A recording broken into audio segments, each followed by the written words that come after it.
open this computer. Bang, full screen. Yeah.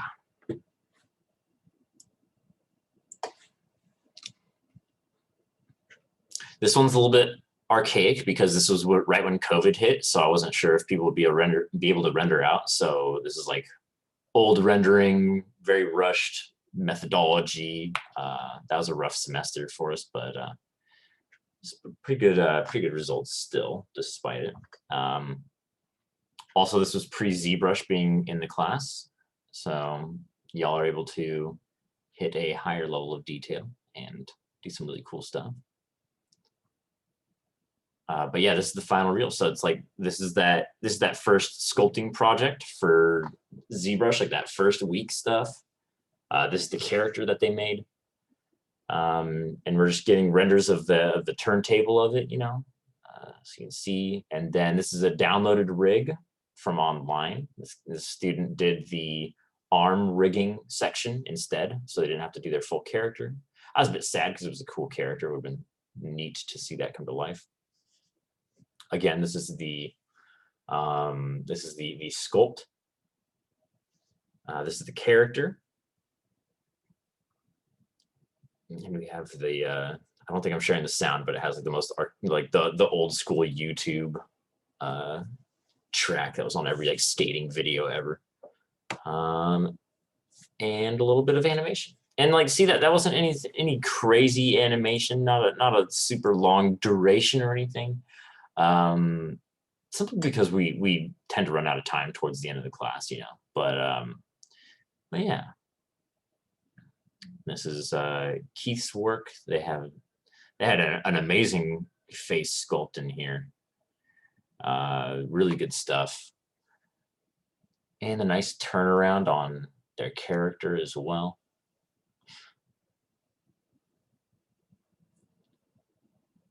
Little bat cow sort of combo creature. Ooh, I know that bat. Hell yeah. Then you had Anna. I think that's Bixby. Oh, I don't know. I thought that was an original Keith design. So I don't know. Maybe not. And Anna's kind of built different. They definitely went above and beyond on this project, but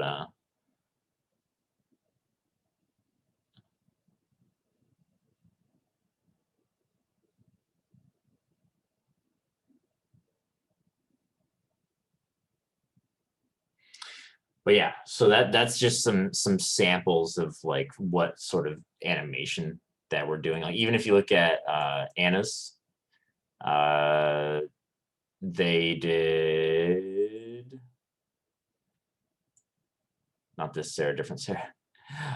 They did a walk up, and then head nod, and then this this dance is like just a loop right there, right? You can see it loop in there, and it's just different camera angles that make it look like it's a full animation from all those. But yeah, so it's not like a crazy unachievable amount of animation, you know. I'm also down to just settle for a simple walk if you guys want to do that. But I find just moments like these are like kind of establish more about the character, you know. So just do whatever you feel for the character, you know. But yeah, it's just a refresher because I know I showed that earlier on in the course, but like it's been a while. We've learned a lot of 3D since then. That stuff sort of gets pushed to the back. But yeah, so also today is the turn in for your textured model, your textured thing, you know. And I've seen a lot of them already. I've seen a lot of them already from last class. The last class, a lot of y'all were pretty far along. But in case you're like, oh, how do I do this? Wow. This is just a quick refresher. I'm not going to spend too much time on it simply because I want to get back to rigging because rigging is quite the beast, and I want to make sure I go over it a lot with y'all. But yeah, if you're in Substance Painter and you're looking to turn in a nice little render, there's a little picture button right here and edit. Also, wait, no, in mode, you can also switch over to that by doing rendering iRay. But I'm just gonna click on the little camera. And you can see this like disembodied hair that I'm working on. Trying to get some nice bakes out for that. But imagine this is your texturing assignment. And it's just gonna do a sick little render for you. I have to click this little eyeglass with a gear up in there to open that up, but yours, I believe, is stacked up in this vertical column somewhere. It should be at the top, I believe, and then you can scroll through its options. I like to turn Caustic Sampler on. I like to enable that. It kind of helps with some light little flickering deep into the render. And just wait for it to say that it's done. You can also crank up your samples and stuff if you want like higher detail. But once that's done, you can just save render. That's going to save out a JPEG. You can name it whatever you want, and then upload that to Beachboard. And then let me make sure that the Beachboard Dropbox is opened up for y'all. Texturing assignment. Yep, it is open. And I already have some submissions in there. Hell yeah. Hell yeah, y'all. But yeah. Yeah, so do that. Also, some of y'all still haven't sent me something on Dropbox for the gray mesh character, or like model / character. I've already graded those, so please get that in. I want to make sure you guys get a grade for that stuff, you know, simply because, yeah, I don't want you guys to fail out of the class, dude. Just get some in there.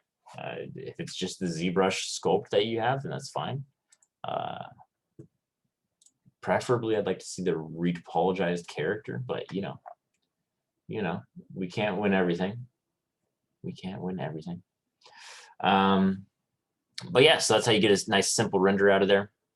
And just to refresh, let's get out of this. If you wanted to send these textures over to Maya, you can just go to File, Export Textures, and then make sure you put this into your Maya project hierarchy somewhere, like this little output directory. Make sure you change that to your project hierarchy.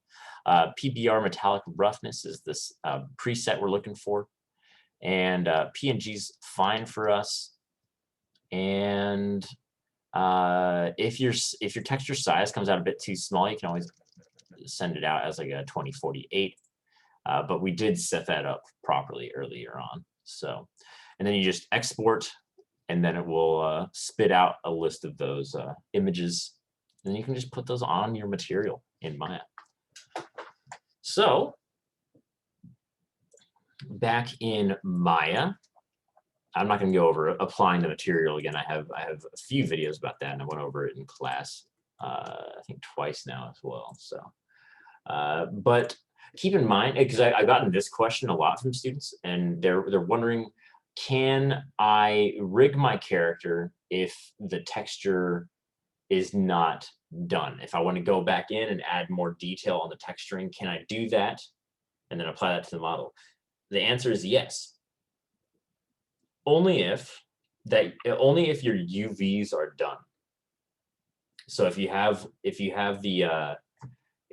gone through and you redid, you UV mapped the character, which you did if you're already putting it into Substance. That was the first step, right?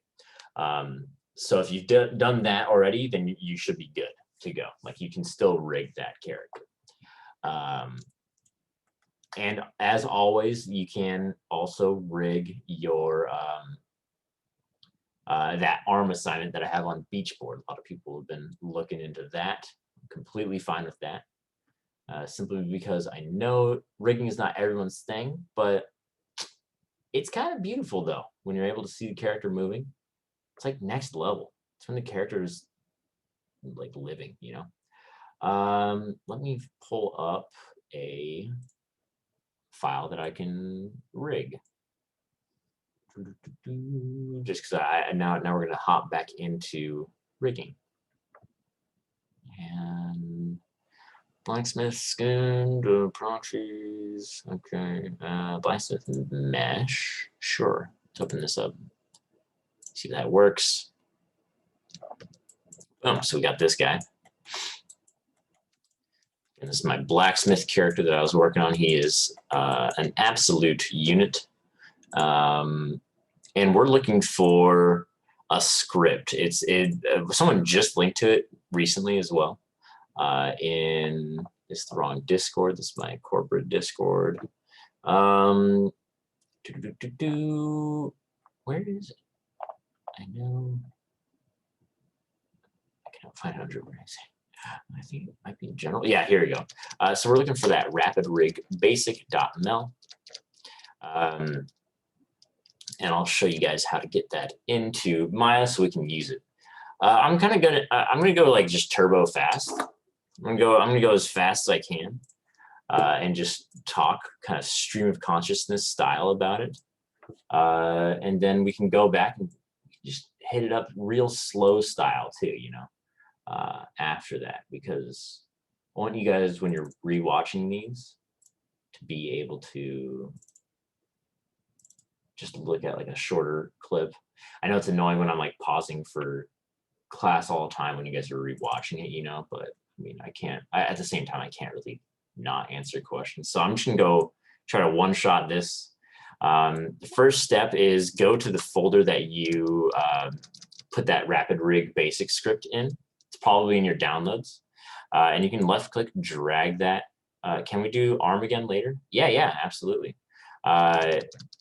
You can navigate to wherever that is. And I just have this in like a little breakaway window. You can left click and just drag that out of the window and pop that into Maya. And look at that. Ooh, hell yeah. That's exactly what I'm looking for. First step, create proxies. It is going to go and create a very small skeletal structure here. I'm just going to immediately scale that up to, you know, the ballpark size for this character. Next, we go in and we're going to locate our root control. Remember, you can always check your channel box right here, or right here if that's gone. You can always check your channel box and you'll see DSN root, or hip in this case, or knee.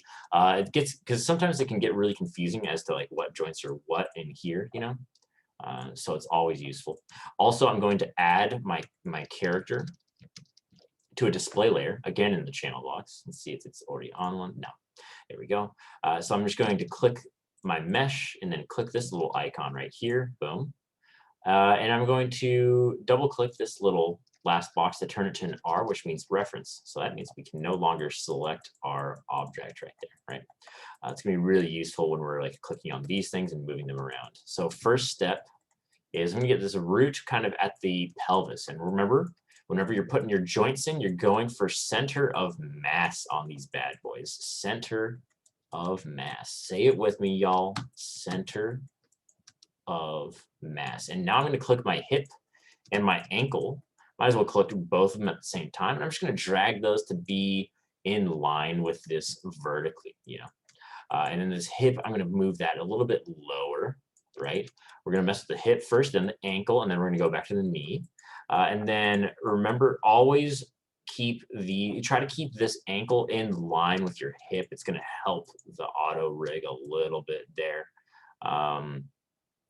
And we're just lining this up with the ankle joint and going, once again, center of mass. You guessed it, y'all. Center of mass is going to be the ball control. So like think about the balls of your feet, how you can like kind of stand on your like tippy toes, you know. We're going to put this in there to start making that bend. These are where our joints are going to end up, right? These aren't the joints themselves right now. These are just the proxies, you know, but this is where they're going to end up. Next, we go into our knee. Very, very important. Make sure this knee arrow points straight forward. Make sure wherever this elbow ends up, that this elbow arrow points straight back. This is going to be how your character's IK controls work. IK. We haven't talked about IK, but I mean, we did in last class, but I'm not going to go into too much in here, but make sure that points forward. If you're having issues getting that to line up, sometimes you might need to hold W and left click and go into object mode. See how you're on a different axis right here. Object versus world. So object right there. And just drag that into position. Center of mass of that elbow, of that knee, you know, right there. Make sure that arrow is pointing forward. Next, we go in. We're gonna look for spine top or spine 04, I think it's called here. Yeah. And notice how it's moving all those different joints throughout or different proxies throughout. The reason we do this, we put this one in, is because if you start kind of polishing the position of these ones, before you start moving those ones, when you move this one, all the other ones will move, and it's kind of annoying. You have to backtrack. So let's do that. We're going to do this sort of center of mass, kind of above the, a little bit above the, what is this? It's like, what is, oh man, you're like chest plate right in the middle, right above that. I'm just completely blanking on the word for that basic anatomy, but yes, we're going to place that in there. Again, center of mass. I know the spine usually runs along the back of you, you know, but in 3D you get a lot better deformation when you leave these center of mass. And then we're just going to kind of place these along their center of mass yet again. And there we go. Next up, we have our clavicle. Honestly, this isn't too bad of a spot. I might move it a little bit. No, I might move a little bit higher. Because think about where, if you do a shrug, think about where that shoulder is like pivoting from. It's a little bit lower, a little bit towards like your heart almost. Sternum. That's exactly the word. Yep. Thank you. Thank you. But yeah, so a little bit inward and a little bit lower. That's kind of where it's sort of rotating. Maybe even a little bit higher. Could be from like a little bit the collarbone area. So let's get that around there, and then move this shoulder right here. Boom, bang. Again, you know the drill, y'all. Center of mass. Center of mass. Then let's put this wrist down into the wrist. We always do the shoulder and the wrist, and then the elbow last out of those three. Let's get this wrist into position though. It might help if I'm in 5 mode, so I just press 5 to go back to my shaded. In 4 to switch to wireframe. And then I'm not going to spend a lot of time on this, but you can just drag these fingies out to where they belong. I set up my geometry, remember, in last class to have subdivisions at each of those like digits, you know, so make sure we go center of mass on those and get these lined up with my subdivisions there, you know, because remember, if you don't have the proper subdivisions, you're not going to be able to get the joints in properly. And then I'm just going to do this real quickly with all the other ones. Not going to sweat too much about it, simply because I don't want to take up too much of y'all's time. I'm just getting all those fingies in there.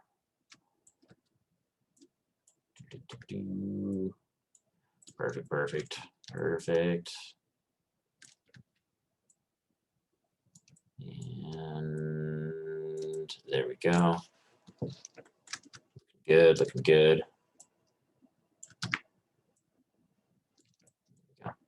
The thumb is a little bit different.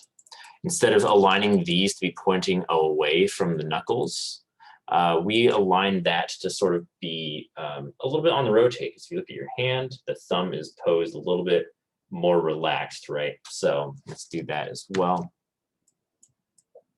So I'm going to rotate this back around here. So these arrows are kind of pointing at this angle to the hand, right? And we're going to put this center of mass. It's going to be a little bit back in here. This one's going to be at that next knuckle. And then next knuckle again.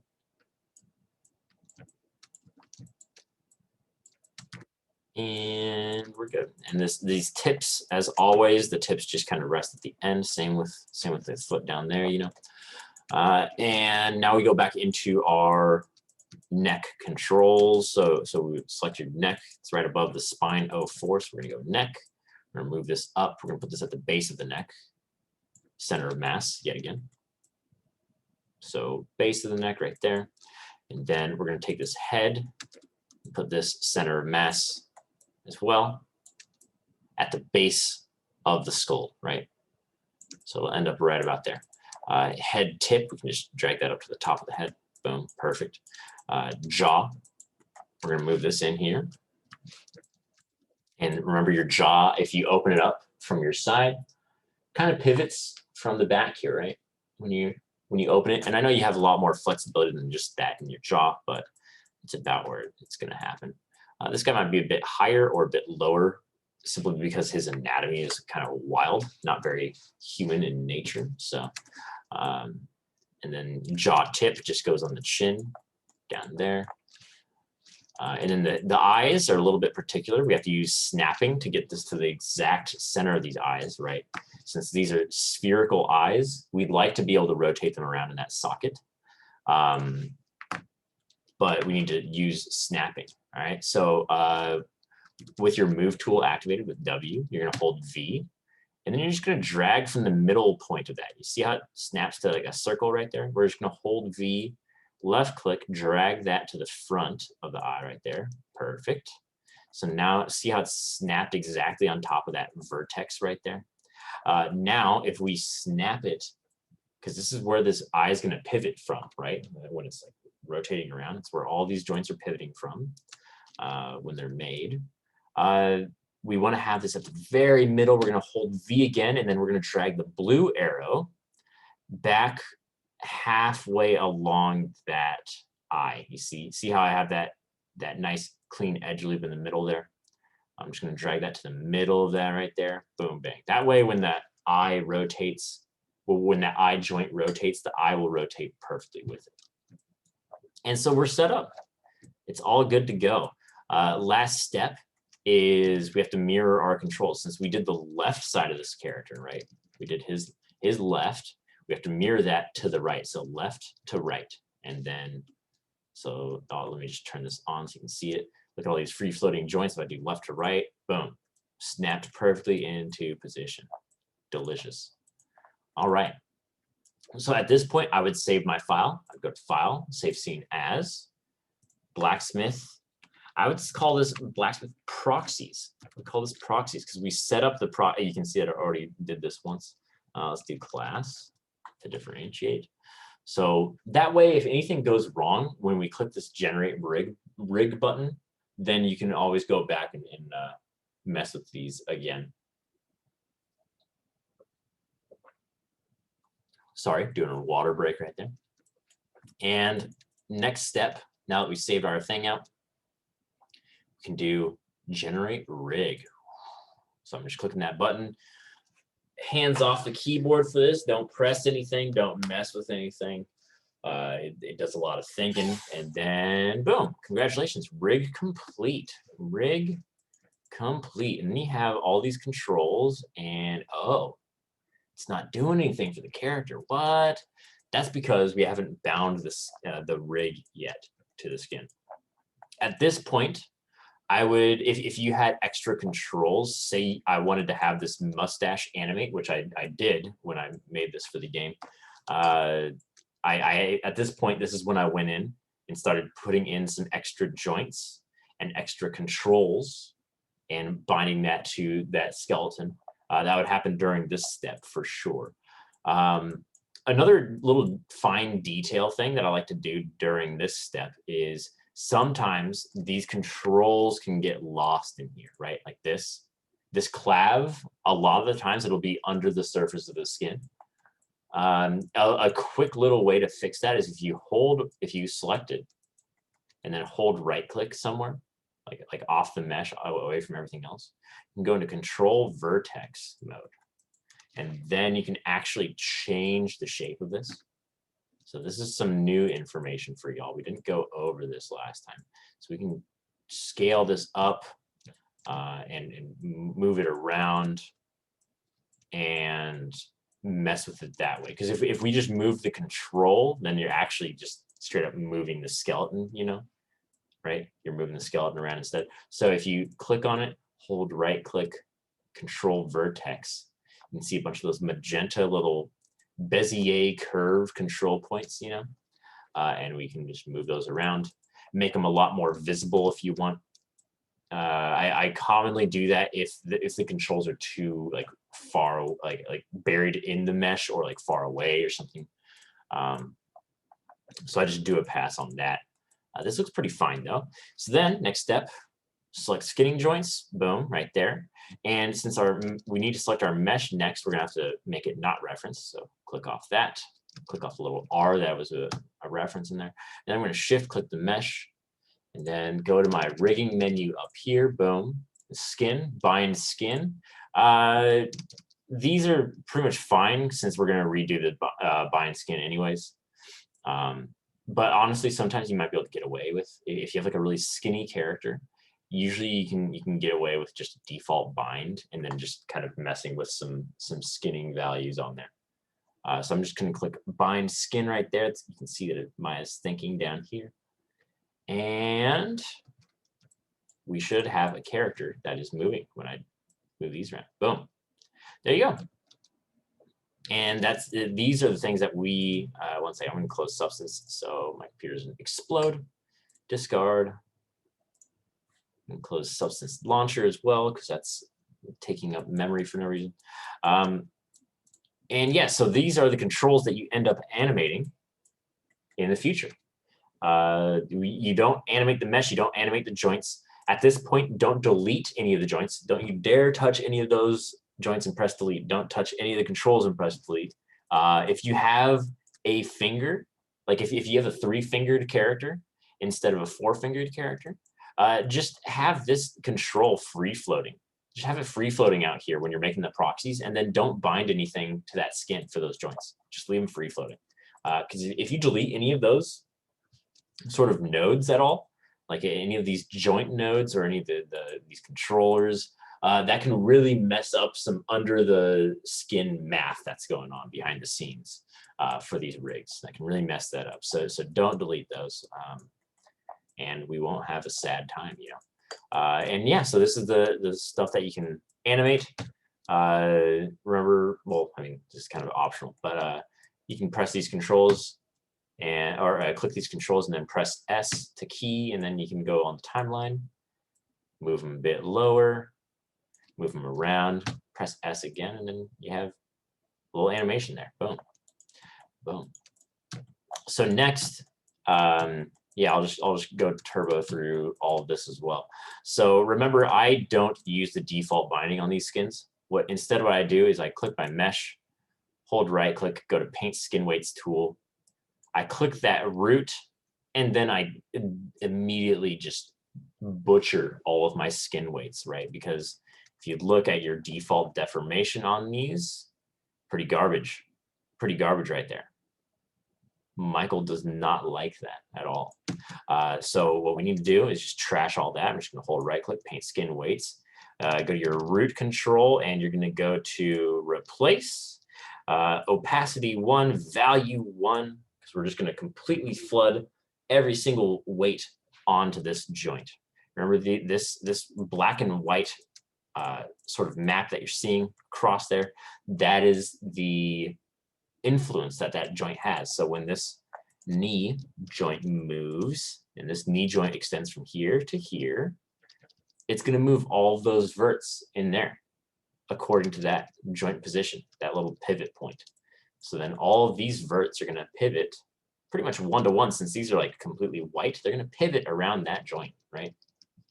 That's what that black and white means. So what we're going to do is destroy all of that for ourselves. Boom. And now you'll notice, even though those joints are moving, they're not deforming the mesh, right? Because they have no influence over there. They have no influence on those joints. So now we need to go back in and start selecting some things. So I'm going to go into vertex mode, and I'm going to make my joints layer a reference because I don't want to touch it. It's gonna be really annoying during this process if I have it not referenced. I'm just gonna select a bunch of these verts right in here. I'm selecting basically everything from the hip down, and I'm gonna I select at this level right here. I'm gonna use a quick little hotkey. If you press Shift period, you can grow your selection a little bit. Boom. So I can just easily select that rather than going through all that other headache of being like, how can I get this perfectly selected? Shift comma also decreases your selection. That's just some extra selection facts. Nothing super mandatory. So we have this whole leg selected now, and if we hold right click and go to Paint Skin Weights tool, now we can go to like left hip. You see, so you see how it highlights which joint you're going to be flooding to whenever you're doing this. And we're going to go to left hip and flood. Boom. So now when that hip bends, or when that hip joint bends, it's going to bend the leg with it. You see that? Ooh. Because that hip joint has 100% influence over everything else in there. The leg doesn't have anything in there, right? It doesn't have any influence on that. Or I mean the lower leg, like the calf doesn't have any influence on that. So that's why that knee is not bending yet. We need to give this knee joint some influence. So let's go in, select our verts, and I can just left click drag, select this stuff right there. Perfect. Hold right click, Paint Skin Weights, and we can go to the knee, flood. Perfect, perfect. Then we're going to go to ankle, and then we're going to go back. We can go back into selection mode, or we can just exit the tool with W to go into our regular move tool, and then just left click drag over stuff in there, and then hold right click, Paint Skin Weights again. Either way is going to work for you. But if I go into select right here, I'll just show you what that looks like. And I'm going to go vertex mode, drag over these, click back into paint mode, and then go to the ball, because we're about to flood the ball's influence, you know, so right there. And now we should see a pretty rudimentary sort of bend to this character now. You see that?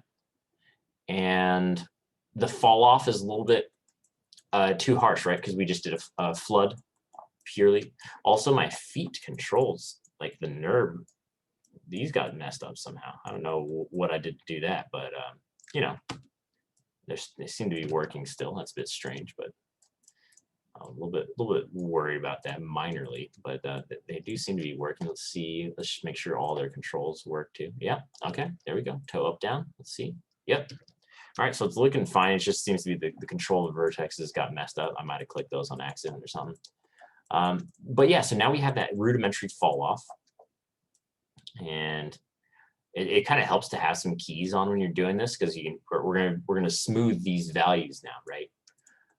Now, so if I click on this and go to the Paint Skin Weights, let's click that main hip right there. Oh, sorry, not main hip, hip L right there. And now, since we're going to be smoothing, because we want a nice fall off between these, notice how it's just really, it's harsh. It's 1. And then at the next vertex over, it's just completely black, 0. So this is a bit harsh. We need to smooth this out. We're going to use our smooth preset in here. And what we do, since we have root right here and then left hip, we need to smooth between root and left hip. So in order to do that, press right click on one of these and lock inverse selection. This means that these weights are going to hold on to their weight no matter what. So if I click on, like say I unlock this knee and I have this ankle in here. This ankle has these weights locked down. I think, Kendall, this might be what you were running into. And let me use my brush. So yeah, but the thing is, I locked them on it and it was done and it was perfect. And then I went to go smooth on the arm, and when I was done, I came back and I went to go click on that. Yeah. It was like, yeah, no, the hand was the whole hand minus the point. So I'm gonna wager a guess, And I'm gonna think, I think that you might have been painting weights or flooding weights onto locked joints. So watch what happens right here with this knee. See its weight right here. What if I go to add and then do value, and then I do this? See that? See how I'm giving it that weight? And it looks like I'm flooding that completely, right? Like, Yeah. but since that ankle has its weights locked, when I click on this ankle, you'll see that it actually has that weight. When I click back on the knee, boom, it does not have that anymore. So see it, like it's a little bit of a viewport bug, you know, right? Like it shouldn't be showing me that I'm able to paint these weights since they're locked down to that ankle. That ankle has control over them. But like it looks like I'm completely able to paint them, right? You're like, ah, this is great. Hell yeah. But then if you go to that ankle control, or if you click on anywhere else and then go back to the knee, you'll see that it didn't actually do anything. You'll see that it was just a mirage. I'll have to test that because all of mine were unlocked and I part of the finger and then I locked it when I was done. So I wasn't like painting. Oh, your voice kind of bugged out.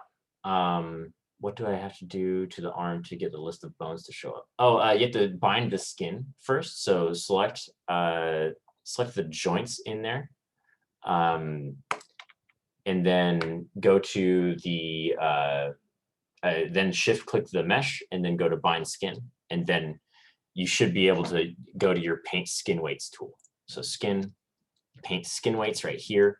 I don't recommend using this menu simply because once you bind that skin, you can just hold right click and go paint skin weights tool right here. It's so much easier because you're going to be going back to that tool a lot probably.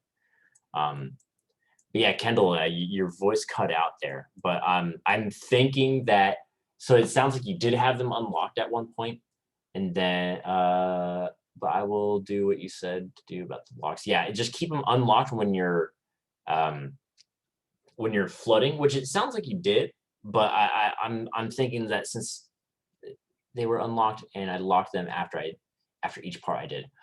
You might have gotten something mixed up in there. So usually when I'm flooding, I leave everything unlocked and I flood the entire character to the different joints. So I do all that first and then I go on. And then once I do smoothing, that's when I'm locking stuff. So remember, smoothing, that's when you're doing your lock stuff. And I'm going to show that right now. Just keep the pace up. But yeah, so left hip to root. We're trying to smooth out that gradient in there. And notice how knee is unlocked. We don't want knee unlocked. Knee. This is a root and hip conversation. Knee needs to see its way out because we're gonna lock everything down. So right click one of those ones, and you're gonna do lock inverse selection. I do that because sometimes like your eye joint might be unlocked and you don't know because it's like super far down in the list, and then you'll be smoothing values, and then some of those values will go to the eye, and you're like, oh my God, why is my eye moving when my knee is bending? So be sure that you're smoothing between the only two unlocked things in this list. So we're gonna unlock root, we're gonna unlock hip. So we're gonna smooth between these now. Now I've noticed Maya over the years has become weird with this. Sometimes you have to, when you're smoothing, switch to normalize weights post. We'll see if that happens here. Doesn't look like it's happening yet, but I wouldn't count Maya out. It has a way of being strange with everything. But we'll see. If it does happen, you'll see a little yellow box pop up down here, and it'll be like, hey, you're trying to bring these to value beyond where they can go. They're not normalized anymore. Normalized just in math terms means from 0 to 1. It's within that range, you know. But yeah, there we go. There we go. Very, very nice. Very nice.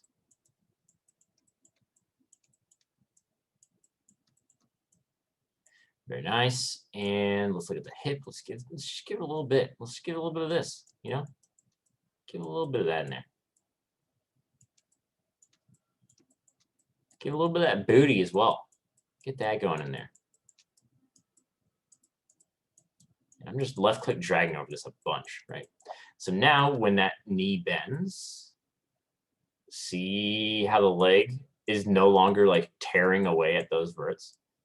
It's because we smooth out the values nicely. So we smooth them out. And then let's do this again. So now I'm done with the root. I like how that bends with the leg.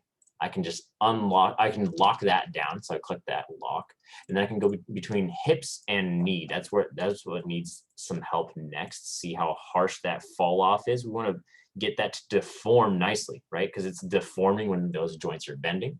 We want that to be a bit nicer. So I'm unlocking the hip and the knee, and we're smoothing between that. Boom. Delicious. Delicious smooth right there. Delicious smooth. And let's just smooth all this stuff right here. Get a little bit of all that going. Hell yeah. So now when that knee bends, it's not crumpling as harsh, you know? And it's really bending. I see these are kind of pulling apart too severely. So I'm gonna kind of smooth these out as well. And you can see that the verts themselves are leaping towards each other. And we're trying to get a nice gradient there. And let's do that. Let's do one more. Let's do the ankle. Let's do the ankle. So see how harsh that ankle is bending right there? You can see the verts are like end up poking through the other verts. We need to unlock the knee and ankle only. So make sure that hip is locked. If you're OCD like me, you can right click your knee and then lock inverse selection. I always do that. And so let's just smooth this as well. Remember, we got smooth, opacity, and then just click over there. Look at that. Look at that. It's automatically looking better. Oops. Ended up inside the leg there. It's looking phenomenal. Delicious smoothing. And there we go. There we go. There we go. And then when you start bending this stuff around, it looks good, looks clean. So that's it. That's pretty much it. That's the whole rigging lecture. At the end of this, I'd say zero out your foot. If you put keys on something like this, I'm going to let my cat out 1 second. You need to delete that key, delete, and then delete, and you're good. Zero out all those controls. But yeah, so I'm going to help the cat out. Good Momo. It's just a door. It's just a door, Momo. Let's do this. Stop share. Oh, that's a big stretch. That's a big stretch for a big mama. Yeah. Got some mama cam for you. Big mama. Big mama. Why don't you just look at my desk? Look at the nice students. Look at them. They're learning so much, mama. Oh, she doesn't care. I'm sorry. She doesn't care. Oh, she's a harsh judge. All right, mama. Yeah, right here. There you go. Oh, small booster.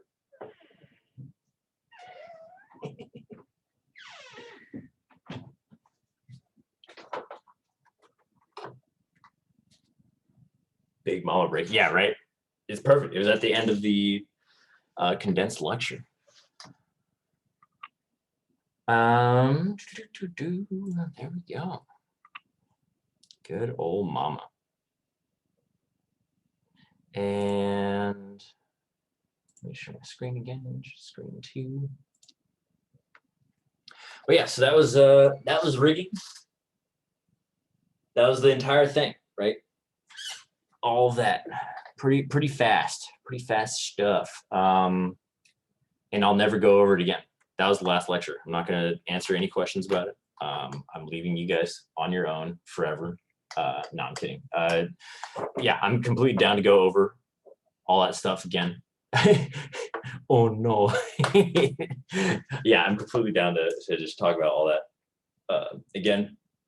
I just want to have a nice condensed one at the beginning of this so you guys can go over that. That's what this recording is for. True, true. But yeah, so I recommend y'all bring in your characters if you have them and start messing with them. Otherwise, bring in that arm if you want to do that instead and rig that one up. Rig that arm up.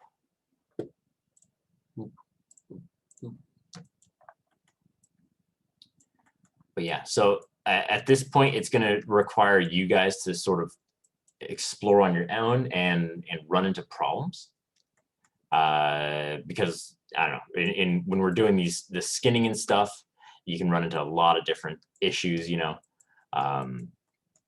So it's basically going to be a lot of back and forth. It's be like, oh, Mike, how do I do this? Like, why are my values locked down here? Or like, why can I not do this?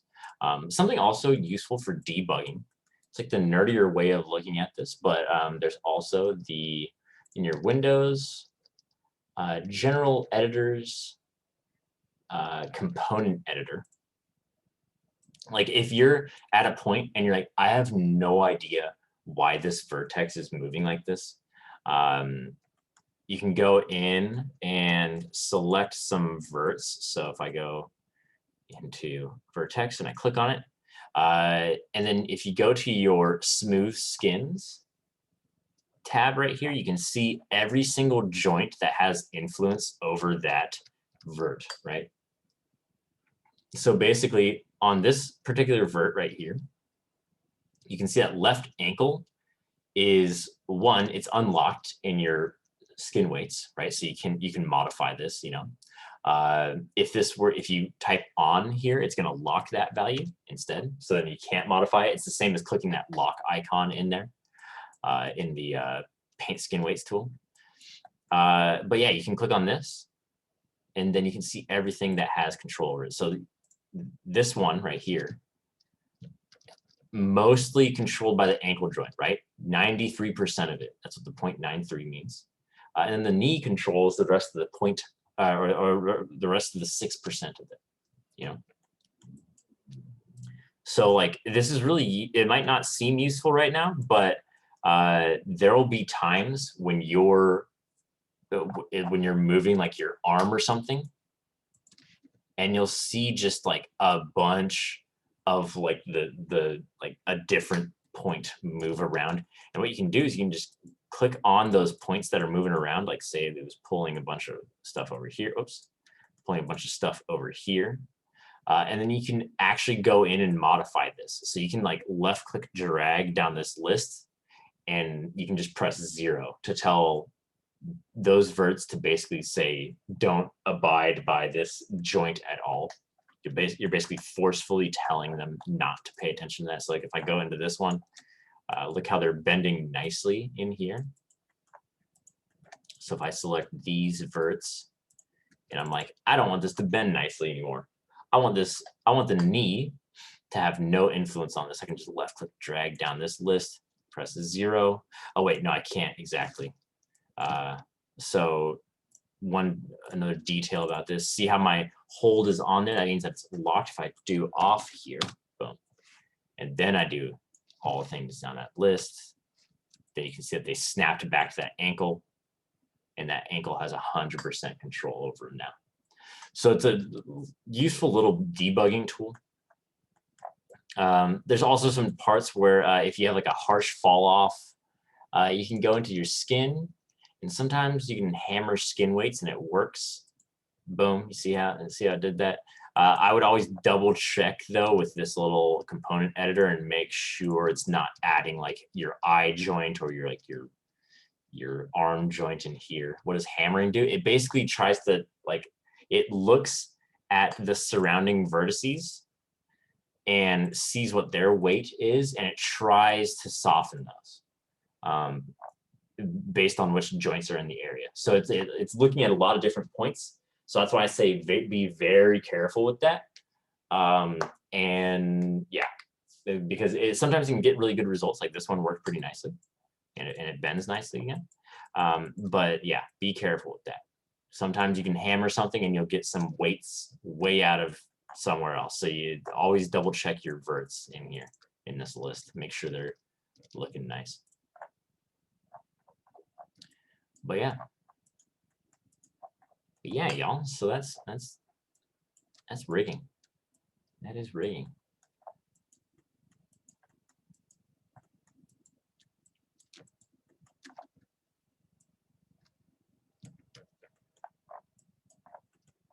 But yeah, I always like this part of the class because it's where the characters are really coming alive. It's basically just a bunch of incremental sort of like characters come alive. Like, oh, starts off as just a messy sculpt, then it gets refined, then you retopologize it so it's a clean gray mesh, then you UV it so you can texture it, then you texture it, you start getting some color on there, then you bind it to the skeleton. Oh, and that's when you have the full thing, the real deal. It's when it's textured and bound to that skeleton, and then you start animating it. It's the best.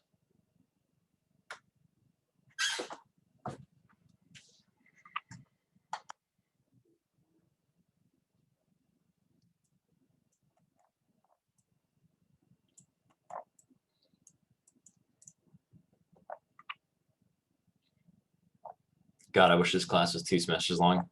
You and me both, dude. Oh, be so sick. Because then the first class could just be making a character, like making the mesh. Second class could be rigging and animation. That'd be so sick. Because then I could go more into animation and rigging. Go both into those. Oh, but I don't know. If I end up teaching computer animation 2 more, then that'd be sick. That'd be sick. So then I could actually set up something like that. But I do kind of like having you guys sprint through every single thing in here, so that we can like, you have at least like a knowledge of some of everything, you know. So then you can kind of develop the things that are more interesting to you. Because I know not everyone's gonna be interested in every part of the pipeline. There's gonna be some stuff that you just hate, you know. Easy. Fail me this semester so I can take it again. No, Raphael, no, you can't do this. You can't do this to me. You've been doing too good of work to fail, dude. Your stuff's too good.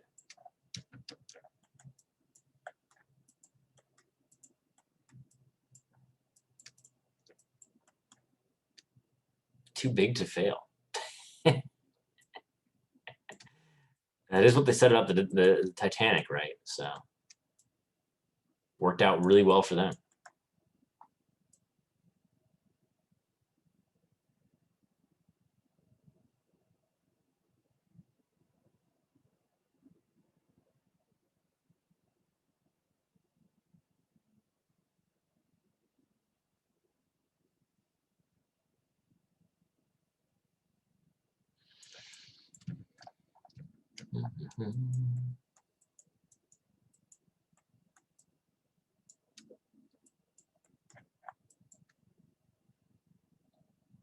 Megan knees. I don't understand, Sophia. I don't understand. Oh shoot. While I remember, yeah, last step I guess of rigging is to mirror your skin weights. So zero out all your controls in here. If you've been like posing them around, make sure they're all translate 0. A fast way to do that is just left click over every single thing in here. Oh wait, I think I have. Okay, I'm not selected on the joints.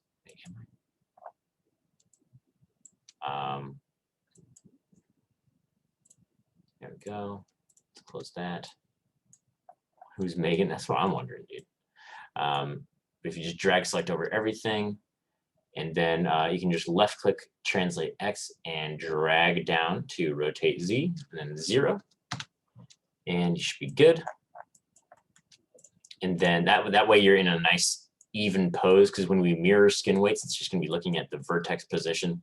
So if your right arm is out super far over here, it's just not going to work very well. So then we can left click this skeleton, no, my bad, skin, and mirror skin weights. And just make sure, since I did the left side of my character, or that character's left side, you know, that is positive X. You can find out down here, wherever this X is pointing, that's positive X. So then we need to mirror positive X over to negative X, just as it says right here. So just look at this little dialog box right here. So direction, positive to negative. If you unclick that, it'd be negative to positive. So it'd be the opposite of that. So we need positive to negative because of this, positive X. And then you just click apply. Boom. There you go. Now both my knees are working.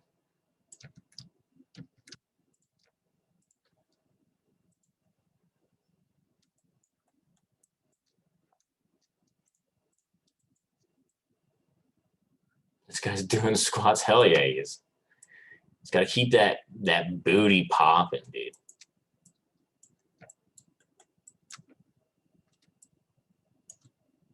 Whoa. Whoa. Whoa. Whoa. Hell yeah.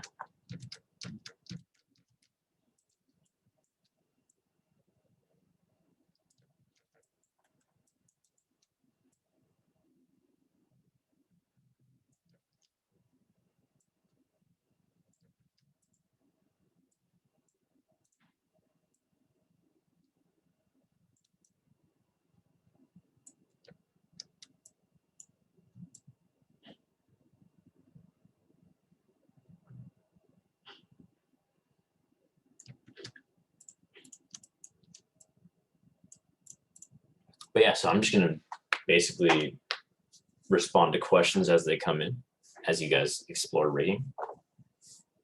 So yeah, just rest of the class period, I'm just here for questions. Please ask away. I want to make sure you guys know what's up before you go into spring break, so you can have a good time rigging then.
The Stallion.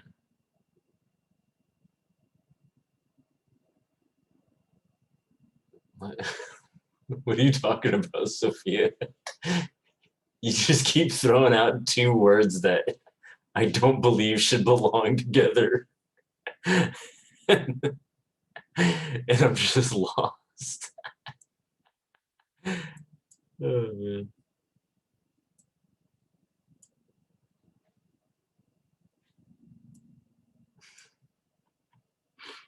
Mood for 2021.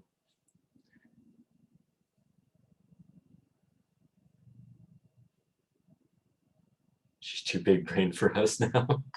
She's growing too strong.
think your Zoom froze. No, I'm just not.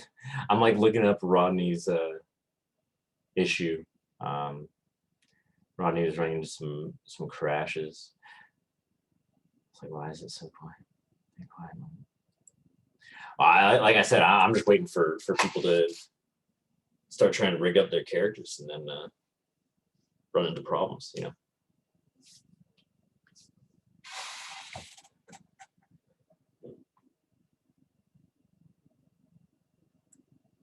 I have found nothing on my end on the issue, so I was just like, oh, well, guess that's that. Yeah. What's your graphics card in your laptop? Just out of curiosity. Let me take a look. So I have an Intel Core i7, 8th gen. Let me check.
Were you able to find that, Rodney, or no? I checked my control panel, Mhm. and I don't see anything. I don't know if it's at the control panel or if I'm supposed to look somewhere else. Man, yeah, I can't remember. Let's see. What is it? Devices, I think. Device Device. manager. Oh, device manager. Here, let me try that. Let's see. It might not be in there still. Worth a shot. Yeah, it's worth. Yeah, do display adapters. It should pop up in there. All right. Gets not momentarily displayed after. Here we go. All I get is Intel R UHD graphics 620. Oh shit. Yeah, that's probably why. That's probably why. Is that No, that bad? wait, there's I'm no. guessing that's bad. Yeah, that's like onboard the graphics card that comes with like the motherboard. I don't know how. Frick. It's a graphics card. Yeah, yeah, exactly. Killy, do you know if it would show up in this list if he did have another graphics card? Because I had. Are we looking at the list? We are looking at a list, or you're looking at my list. I was like, looks like there's a 1080 in there. Yeah, right. Yeah, so that's my list. But yeah, let me look at mine. My laptop has device manager. My laptop has a graphics card and the inbuilt graphics, so I can look. That'd be sick to know, because maybe I don't know. Yeah, under display adapters, it comes up as the Intel Graphics 620 for me on my computer. It's so it's only showing the built-in one. It's not showing. Well, it's all for me. It's showing the Intel Graphics 620 and the NVIDIA MX150. Oh, it shows both. Okay. Yeah. Sarah's is only showing. Sarah's, is it showing only your card, or is it showing the onboard graphics card as well? I think my onboard graphics card blew up a couple times ago, which is why it's only showing. I just took a picture of it. It's only showing my NVIDIA Titan. Yeah, same. Is it okay? Oh no, it's fine. It's why I got a new graphics card. It's fine. Titan X, holy shit! You did get a new graphics card. You got quite the graphics card. Yeah. So. Yeah, Rodney, I think Skull. Substance is not working for you because of that. I think that's why. Ooh. Yeah, because it's very GPU intensive. Icon is very on point for what we're talking about. Exactly. Yeah, it's a very fitting expression. I mean, it's not like I can't do absolutely nothing. I mean, I can at least mess with it somewhat. Frick, that sucks, dude. Try going into your texture settings over here. And so I'm gonna open up Substance again. No, not right now, because I feel like if you do that right now with Maya open, you die. But just for later, it'd be in texture settings, and then downgrade this if it's above, if it's like at 2048, downgrade that to like 512. Try to bring, it's gonna really destroy the texture quality, but at least your computer won't die. But yeah, I can live with that. The character I sculpted is a character from the 90s. I think low quality is natural for that era. So natural, yeah. Cool with that. Yeah, you can downgrade as much as you want. I think they used like 256 to 128 textures back then. Wow. Hey Mike, you remember my character you fixed for me? Is there a way I can take that file and import it into my? Yeah, I mean we already had it in my I thought, right? Or where was it instead?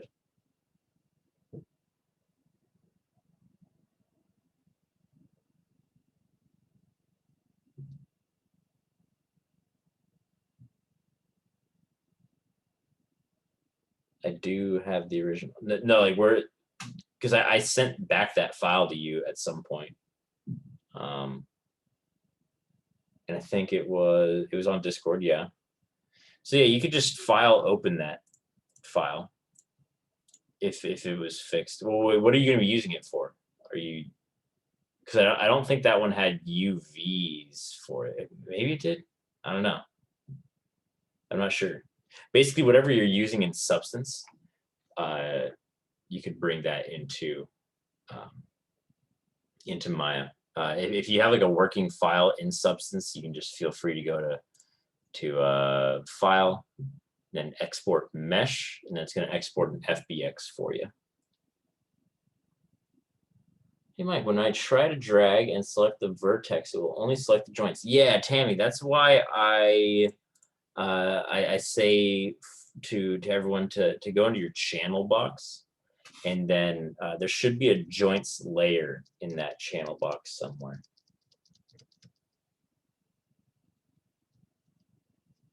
And then make sure that it's R right there. So let me turn mine on. If I make this not R, R stands for reference. If I click on that R, it goes away.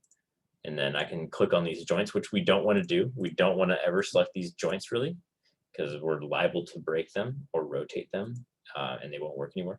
So make sure you don't select those. And instead, just click this last box first. It's going to turn into a T, then it's going to turn into an R, and yeah, then you can't click on them anymore. Let me know if that works for you, Tammy. There should be a layer in that file somewhere called like joints layer or something.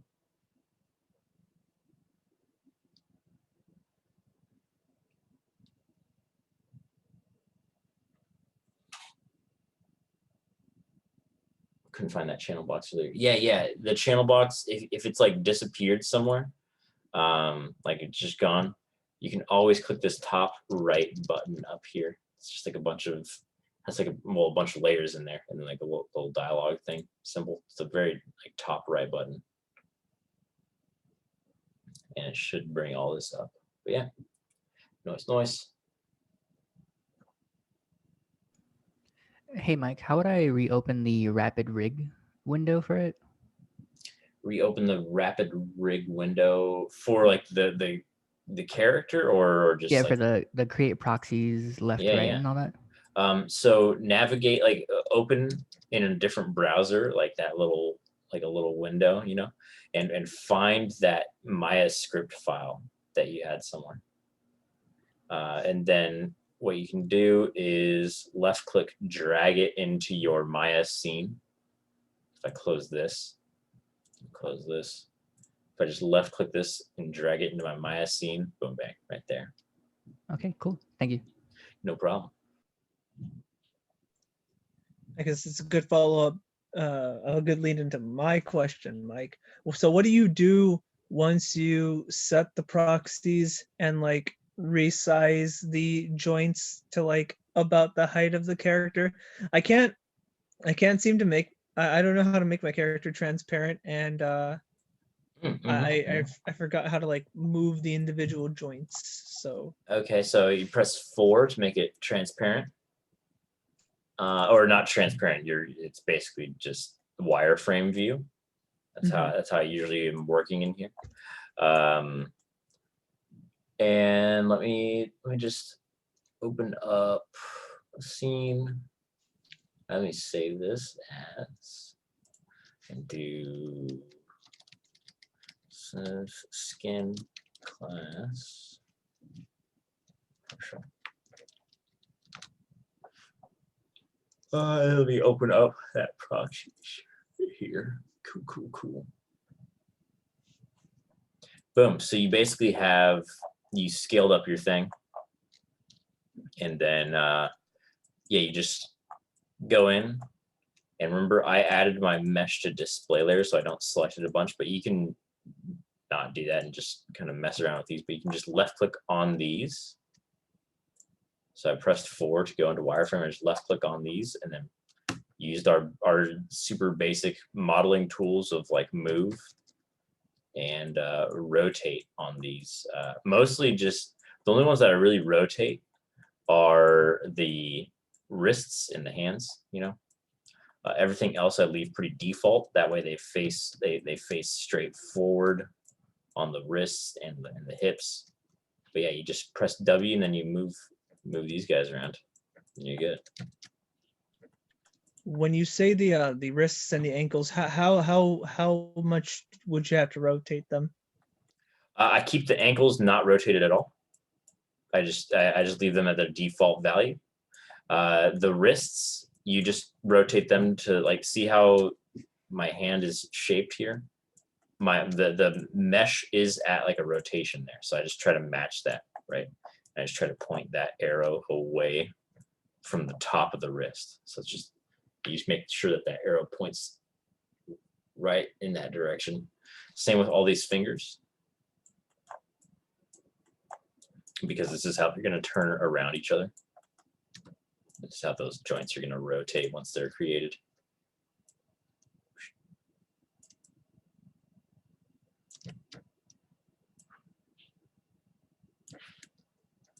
But yeah. Cool. Thank you. No problem.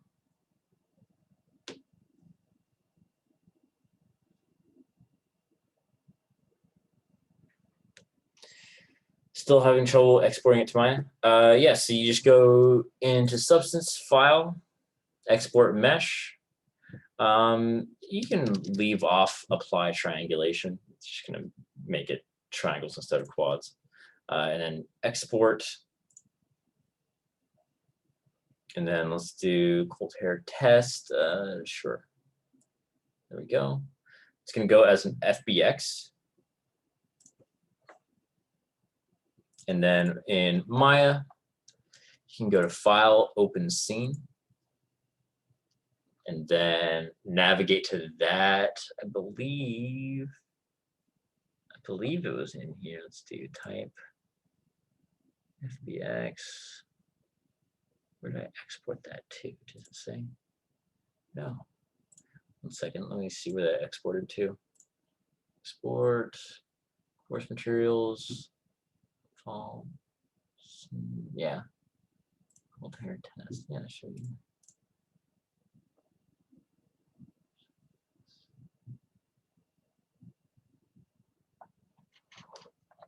Hmm. 1 second.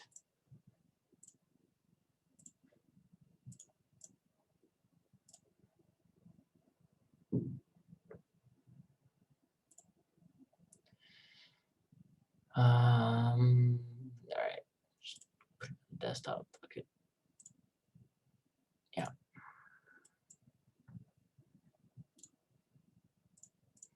Then you go to File, Open, navigate to wherever you put that cold hair test, and then open that up. Then, oh wow, there's nothing in there. No. Well, I guess it's not infallible then. Yeah. That's weird. Why did that not happen? Sure, let's apply triangulation. Sure. Let's do it.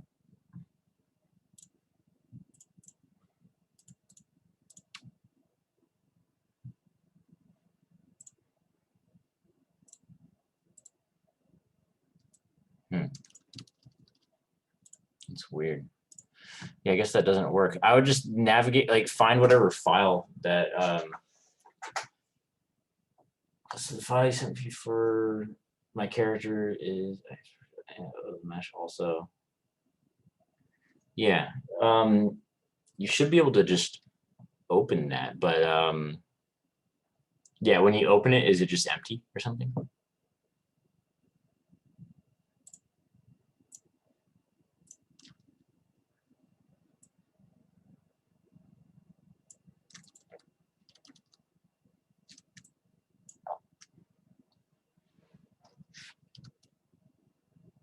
No, when I open it, I get it in a view, an FBX file.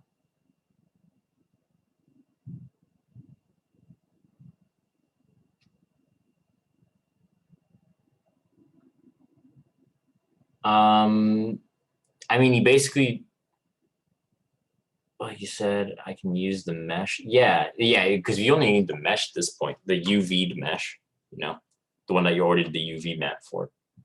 So you can just, you should be able to, you probably have an MB of that file already. That's like somewhere on your computer. That should be in there. And you can just file open that file, you know, like you just go to File, Open Scene, and then you open up that whatever it is. But yeah, that substance exporter seems to be a bit janky. Like it just is clearly not working on mine. So I would not trust it 100%. That's why we always have just the version that we UV'd up in Maya, you know.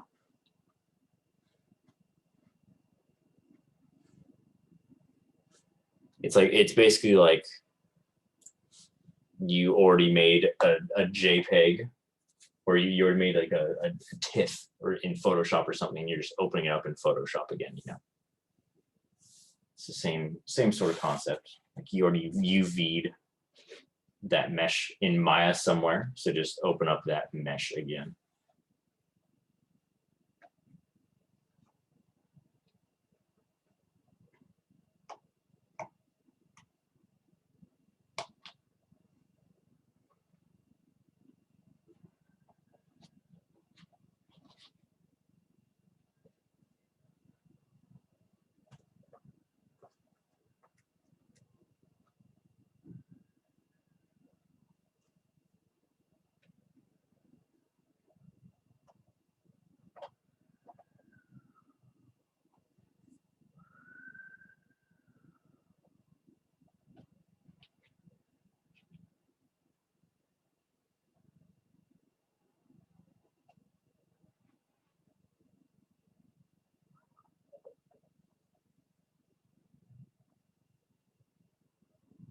The one I have isn't the same as the one you fixed. It should be, right? Like I gave that to you already at some point.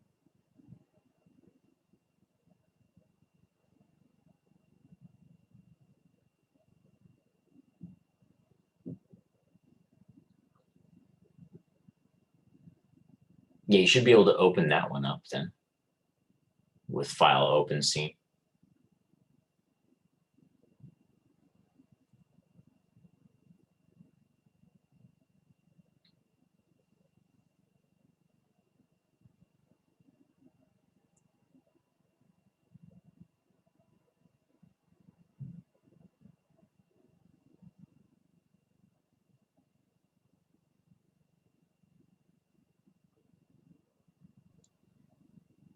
Hey Mike, how do I rearrange the kneecap joint, the one with the arrow pointing forward, without it spazzing out? I'm trying to get it onto my character's kneecaps, but every time I move it, it just like spazzes out. Yeah, 1 second. Let me open up my file where I was setting that up. So what's always useful to do for these is hold W and left click. So you're holding both W and left click. You get this little menu to pop up and go into object mode right here. Boom. Oh, object mode, okay. So it's going to be it's basically the way that this manipulator moves now is in this object space, and you can drag it up or down, and you should be good to go. You can also drag it on the blue, but you can't drag it past a certain point, you know. So you got to keep it in this direction and up. You cannot drag red. Red is what breaks it in here. You see that? Red is what bends that out of whack.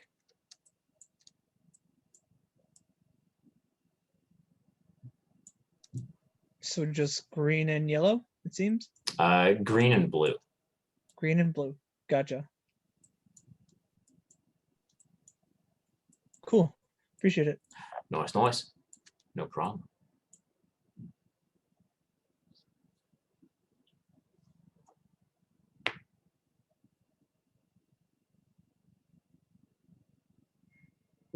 So Matt, did you just lose the file that I sent you at some point, or because I'm not sure if I have it at this point. It might be my downloads folder somewhere.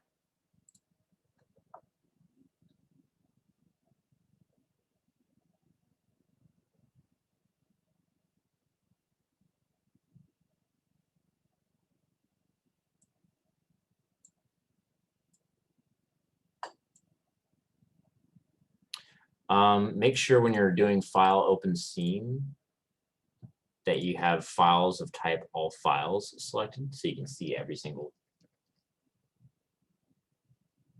type of file in here. If you just only do Maya binary, then I might have sent you an FBX, so it might not show up. So yeah, make sure you have all files selected.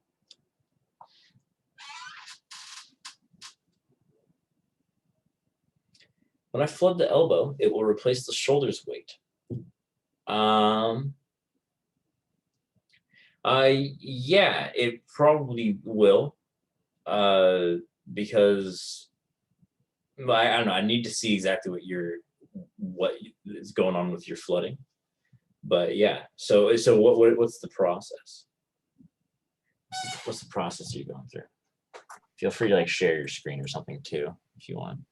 Hey, so I was following your video from last week. Hold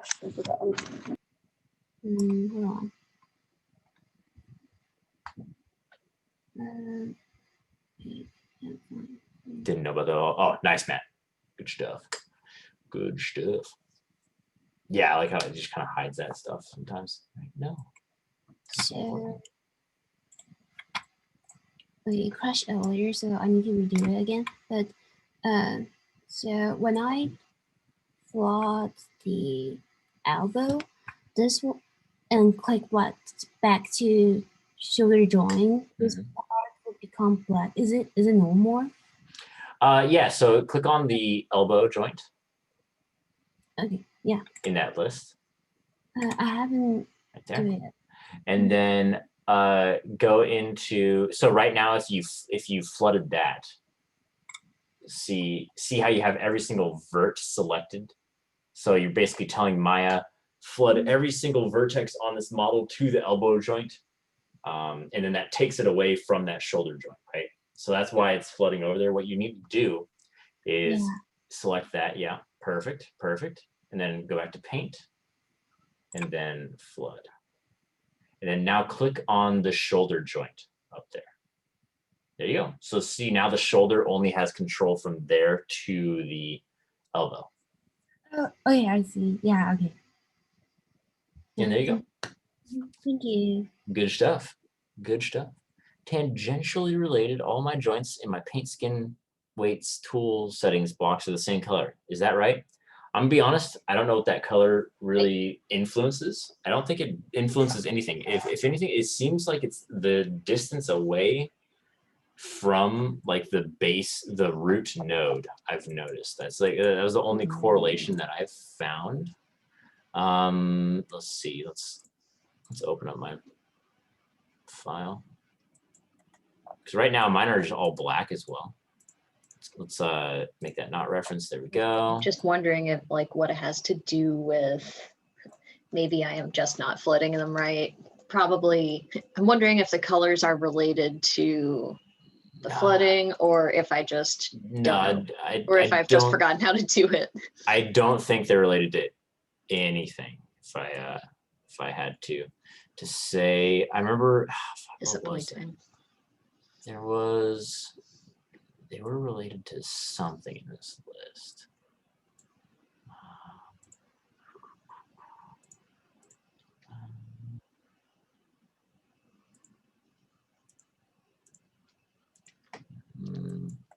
Do you know that you're not sharing your screen? No, but it also doesn't matter right now, Okay. since I don't have like Okay. I don't have the answer ready. Just checking in case you thought I was looking. In case I was like revealing cool information. Yeah. No, I was not. 1 second. So it's basically okay. So I do have this info for you. Like when you're on your side, are your boxes right here? Like, are they multicolored? No, they're all orange. Oh, okay. Well, I think that's the cause of it. Yeah, mine just automatically gave it different colors. So, but yeah, they don't. That doesn't really affect much. Okay. Doesn't affect anything. Substance isn't working. Rachel, what is your graphics card? Because that's probably going to be the same, it's probably the same thing that was going on with Rodney. You can check your graphics card, by the way, by clicking the little search menu and going to Device Manager. And then you go here, boom. And then you go to Display Adapters. And it recommends I think last I checked, I think it recommends like a GeForce 900 something series. I think it recommends somewhere in there. I think that was the recommended. Which way should elbow proxy point? Elbow proxy, so if I'm in T-pose, elbow arrow should point away, like behind the character. It should point behind the character. Substances, okay, attention, okay, yeah. And then Susie posted in help, please. What is Susie running into? How do I get rid of this ring? Which ring? Oh, that one down there. So yeah, this is like the common sort of like, oh, at what point in the process are you, Susie? Are you smoothing out weights, or are you, it looks like you're smoothing out weights. Yeah, I'm doing each finger at a time. So I'm flooding it and then going back and smoothing them. But should I do all the flooding and filling first and then? Yeah, I would flood first and then smooth, but you can do both at the same time. It's just that you're a little bit more prone to do like to get some smoothing like this. So basically how this happens is if you are smoothing with like the wrong joints unlocked, usually that's what causes this, because it's leaking into this as well. So when this joint moves, now it's going to move a little bit of that. It's going to move a little bit of this. So what you need to do is unlock, first lock everything down, and then unlock this joint right here, and unlock this joint right here as well. And then select these verts over there, and you can flood them back onto this joint to basically tell Maya, like, we're stealing all of the weight of those verts in there and giving it back to this joint. You could also go into that component editor menu. If you go into Windows, General Editors, Component Editor,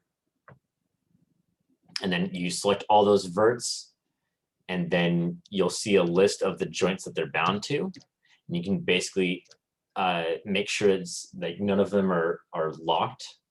You can unlock all of them, and then you can just tell Maya, be like, hey, for those verts, have them not be bound to that joint at all. It'll be like that middle finger second joint or something, whatever.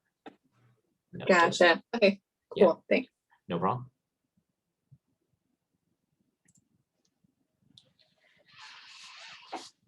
Good stuff, my dudes.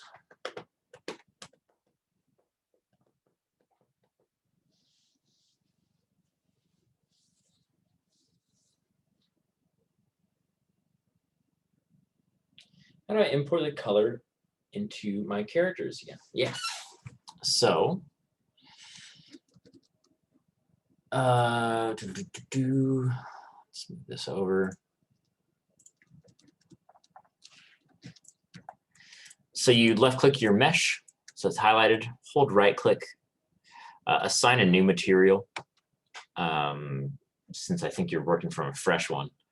So assign new material, you're looking for AI, Arnold, looking for AI standard surface. It's under the Arnold menu in here, AI standard surface, boom. And then now in that shader, it's gonna pop up on this right side. It's kind of deep in this list though, over here. So what you're gonna wanna do is hold right click, go to material attributes again, and crank up the weight on this, boom. And then where it says color, just click the little checkerboard, and then you're going to forward to your file of that image. So you're looking for base color. So you're looking for, I don't think I have this guy's base color. Oh wait, here it is, yeah. Substance demo, whatever, underscore base color.png, boom. Do that. You'll see that it's still not popped up on my character, but then when I press 6, boom, there you go. And I have a whole video of how to link up all of the different channels, so you can feel free to look that up in the future. But yeah.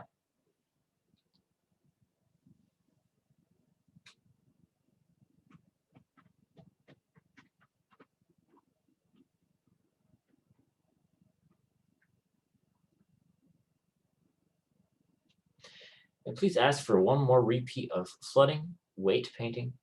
I know it has something to do with locking parts and flooding them, but I cannot recall the specifics. Okay, well, it's basically, I think the concepts are kind of the most important part then, right? So you're basically flooding to every single joint. So then, like, for instance, my left hip joint right here, it's gonna have the complete weight from that joint to the next joint in line, which is the knee, right? So when you click on that joint in the list after you've done your flooding, you should see the entire body is black, except for that range from that joint to the knee. That'll be completely white. That'll be completely white. Then when you go to the next one in the hierarchy, which would be the knee has like everything on the body is black, except for from that knee to that ankle. That's the only white part. Next part is like once you have all those flooded like that, like so spine would have all, like spine 1 would have this, spine 2 would have this, and then up. And we just keep going. Same with the shoulder. Once you get all those flooded, then you have a bunch of harsh fall offs, right? So like if your leg is bending, that hip is going to have a really harsh sort of junction there, right? It's going to be a harsh fall off. I'm working on the arm right now. Mm-hmm, mm-hmm. And like when I click on these little guys on like the shoulder joint, wrist joint, etc., like, dude, how do I flood just one piece of the arm? Oh, you have to select that piece of the arm. So like you could even be outside a tool, but let me go into the tool itself. Like physically select it outside the little tool settings menu? No, well, I mean, you could do that as well, but like, so in mode, you're probably on paint mode right now, I'm guessing. So say I wanted to flood this to this part of the arm to that elbow. I could go into select mode, boom. And then hold right click over your mesh and do vertex. And 1 second, let me get this joint on a reference layer again. There we go. And then, so 1 second, my computer's going slow. There we go. I basically just left click, drag, select all those verts in there. I'm gonna get this as well. And I'm gonna go back into paint. And then I'm gonna look for that elbow. It's gonna be left elbow. There we go. So there's the one. And then you replace, and then flood. So now, let me rotate this. Oh, whoops, sorry, all my joints were locked, so it didn't work. All of them were locked down. So let me go down to the list. I'm gonna right click, unlock inverse selection, boom, bang. And then let's do the flood, boom. And now let's try it. And hell yeah, there we go.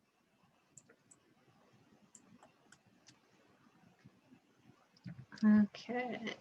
Okay, my mic is not working. Not sure why. My graphics RTX 2060. That should so work. You should be okay. That should so work. Yeah. That should be the most working thing ever. Also, you might be muted in the Zoom call as well. Like I think it defaults you to your muted. Oh, so you're got unmuted ray tracing now. on that thing. Yeah, I can't hear you. I guess the mic is a little bit busted. Or something, or maybe like some mics have like. Oh wait, I can hear you now. Oh, I can hear myself now too. Oh, okay. Hold on. I disconnected my my headphones because this is the. I took 2 weeks to get here, but this is the new computer. I got a special 3D animation laptop. So Oh yeah. essentially Hell yeah. what's been Sounds pretty happening- ripped. Yeah. Well, essentially what's been happening is so the Substance launcher is ready to go. Uh-huh. The graphics card should be fine, but whenever I click install in the launcher, it just Uh-huh. says running and then it says install again. So it's not actually the launcher is there, but not Substance Painter. So I don't know why it's Oh, not. weird. It's Can you go to Substance and download Substance Painter specifically, like not through the launcher? Because maybe the launcher is a little bit buggy.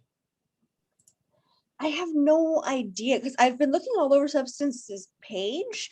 There Mhm. doesn't seem to be a way to go around the launcher. Okay. So that's why I'm like I can't get Have into you- it. Is that it like I can't even get a license activation because I can't even get the program installed. Rachel, is there a firewall blocking it? Possibly Or Windows Defender or something. Oh yeah. That Potentially. could be it. problem.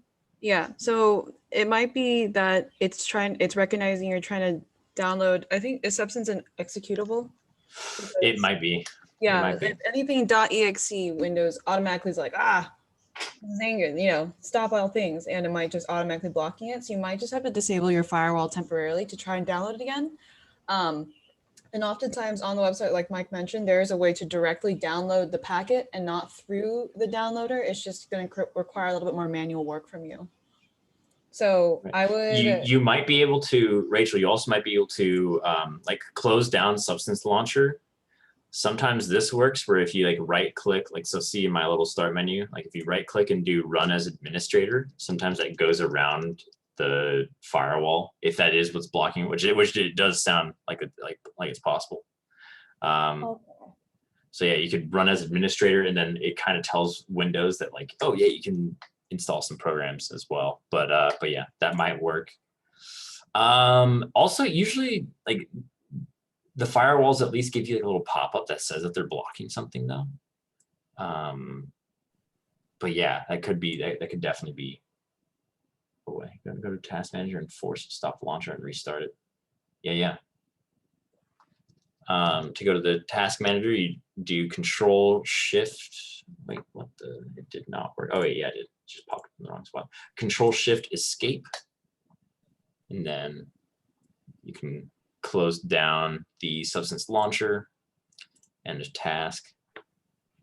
And you should be able to try to run as administrator on that bad boy. Okay, hold because this computer is literally I've only had it for a couple days, so I'm still figuring out Windows 10. So Oh yeah. I'm so used to my Mac. It's so bizarre. Yeah, for sure. Okay, hold on.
So I'm just going to go over rigging the arm real quick. So you, when y'all are watching the lecture later, you can just slam through it all. I'm going to try to go as fast as I can. This arm rig is a little bit annoying though, because it has some dummy like empty nodes in here that will get bound into the skeleton. We just need to worry about, well, we just need to know which ones we're going to be binding to, you know. We could go through and select every single one specifically and then bind like that, but Are you screen sharing? Or Oh, you're, I thought you're I not? was. Sorry. You're not screen sharing. You're not screen. Yeah. I will not. I will not phrase it like a question. Oh yeah, thank you, thank you. But yeah, so yeah, one of our problems is that we're gonna bind this to the skin, right, and then it'll start moving with it, but then we're gonna get bad deformation, so we have to repaint the skin weights. So let's do that. First things first, though, I notice my joint size is kind of ginormous over here. I can always change that by just going to display, animation, joint size, and then cranking that down. Ooh, right there. Magic, magic. But yeah, so let's bind this to the skeleton. So you can click this base joint, but then you'll notice that this one doesn't get selected. So let's click that one. Let's also click, I'm just shift left click, dragging over all these, and boom, you should be good to go. Then shift click your mesh, go to skin, bind skin. The default values or whatever, because we're gonna have to redo them anyways for a proper skin painting weights time. And this is what I'm talking about when I'm talking about bad deformation. If we rotate these hands, look at that.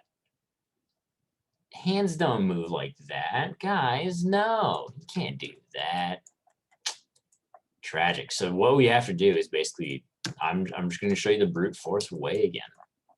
It's just going to be clicking your object right here, paint skin weights tool, and remember, I'm bringing up this window every time by holding right click, or wait, let's exit that tool, by holding right click and doing paint skin weights tool. So I select the mesh, hold right click, paint skin weights tool, boom, that pops up. And we have a little bit of clavicle, and I suppose we could flood everything to that. But notice how we have some FK joints and some wrist dummies in there. We're gonna not bind anything to those. Those are like, if you click on those, they'll just stay black like this. Like this is clearly wrong. So, but we're just gonna go ahead and do it. Let me take a drink of water before I get going. Are they supposed to be auto colored differently when we open them? It doesn't really mean anything, honestly. Okay. These different colors. I All right. think it has something to do with how many nodes deep they are in the hierarchy. Got it. Okay. I think that's what that has to do with, but it doesn't really mean anything. But yeah.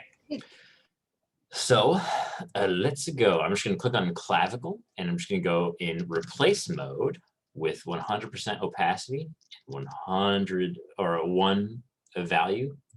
Like both these maxed out. I'm just going to flood. Boom. Now our joints are moving, but they're not moving anything. It's because they don't have anything bound to them. The only one that does is Clavicle. And I think this is the Clavicle control right here. Yeah, look at that.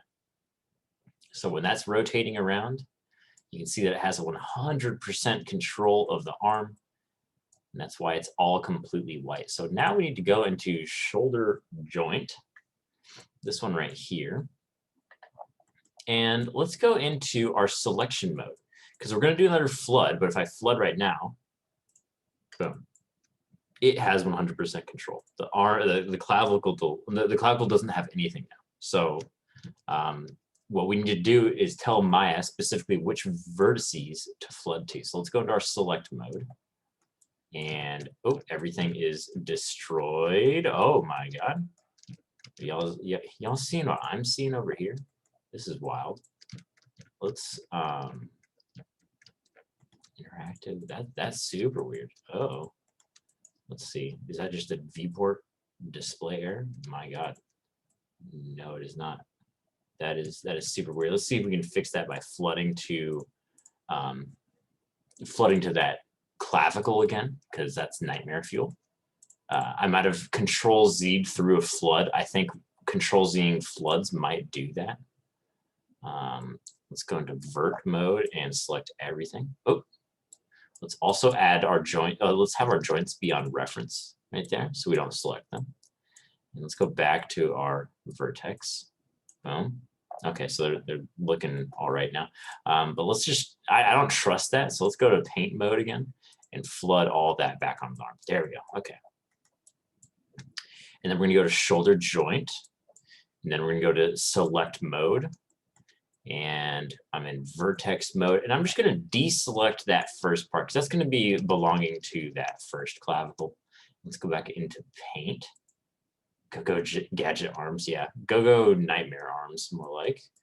And then we're gonna flood that. So now this shoulder has control of everything and beyond. Now we have to give some control because it controls everything down to the fingertips. We need to give some control to the elbow joint as well. So let's go click on the elbow joint. And I'm gonna go into selection mode. I'm just gonna left click, drag select over everything at that elbow and beyond. And so now when we go back into paint mode, let's make sure we're on the correct elbow, the correct elbow joint. It's not this one. It's not this one. It's this one in the list. See, what I'm looking for is to make sure that it's highlighting the one that I can see in the viewport. So what we're looking for is arm _ elbow joint. There's a bunch of extra ones in this rig because this rig comes with both IK and FK, and they're like different joint systems on top of each other. So there's a reason why we have to do it like this. So there we go. We're on elbow joint. We've selected our verts from the elbow down, and we just flood. Boom, right there. Then we're going to go to wrist joint right here. This is what we're looking for. This is the next one in the line. And right now, if we flood, it's going to flood everything from the fingertips to the elbow since we have all of those verts selected. So what we need to do is go back into our selection mode. And then we're going to left click drag over this. Boom. Now we have all of those verts selected. And we can go hop back into paint mode. Make sure we're on the right joint, the wrist joint. You can see it highlighting in our viewport here. See how it's not there, and then boom. Just to make sure you're going to flood to the correct one. And then we do that, boom, simple. Then we got to do fingers. So let's start with finger 1. Go back into select mode. And y'all have seen the workflow at this point. You know, it's just a lot of selecting the verts of those fingers or like of whatever joint you're about to flood. And then, you know, just go back into paint mode, click flood, boom, there you go. There you go. Not much difference there. It's just going to be a lot of this over and over. Hey, Mike, just a quick question. Yeah. Is there a hotkey between paint mode and select mode, or are we just going to have to manually click it every time? There is a little bit of a hotkey. Let's see. Is it? Yeah. So if you hold a right click, you can bring up this marquee menu right here. And then you can go to paint mode. Oh, okay, or okay. select mode. So it's just the same thing, just like the right click menu. Got it. Yeah, Okay. yeah. That's the same menu as these little guys over here. My brain missed that tidbit, so I was like, wait, what? Yeah. Thanks. Thank you. No problem. I'm kind of a Neanderthal with this UI, and I just click the little buttons in here, though. Though holding right click would be faster. Maybe I should just, I'm going to take this time to get used to that. That muscle memory. So I'm going to hold right click and go to select mode. I'm going to left click drag. I'm going to hold right click paint mode. And then is there a flood operation in here as well? No, it doesn't look like it. Unfortunate. So I do have to click the flood button when I get to the next joint. But yeah, so now if you look at our weights, it's exactly what I was saying before. Every single one of these joints controls. So let's turn this on.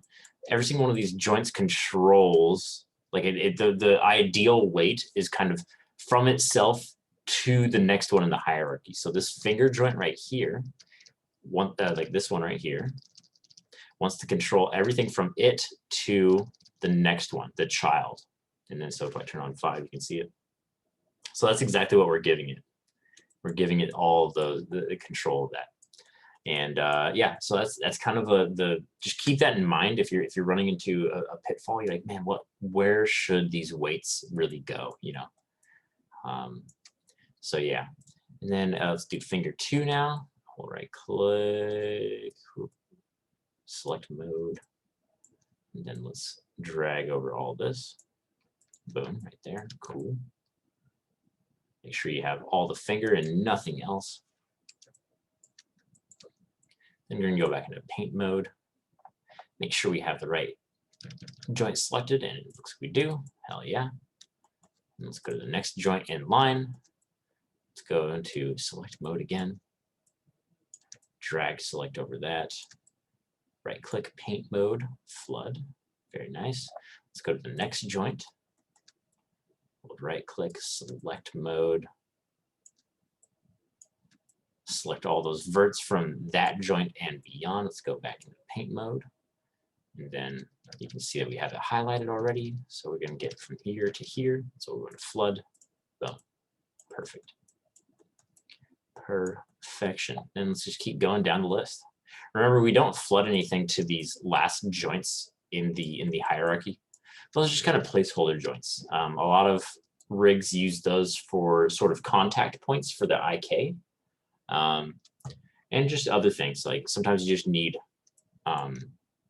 like a node out there for certain rig operations, but it's nothing that we have to worry about, especially with the arm. You don't gotta sweat that at all. I'm gonna go hold right click, go back into select mode, because now we're doing this finger. Perfect. Hold right click, go into paint mode. And flood, and then we're going to go to the next one down the list.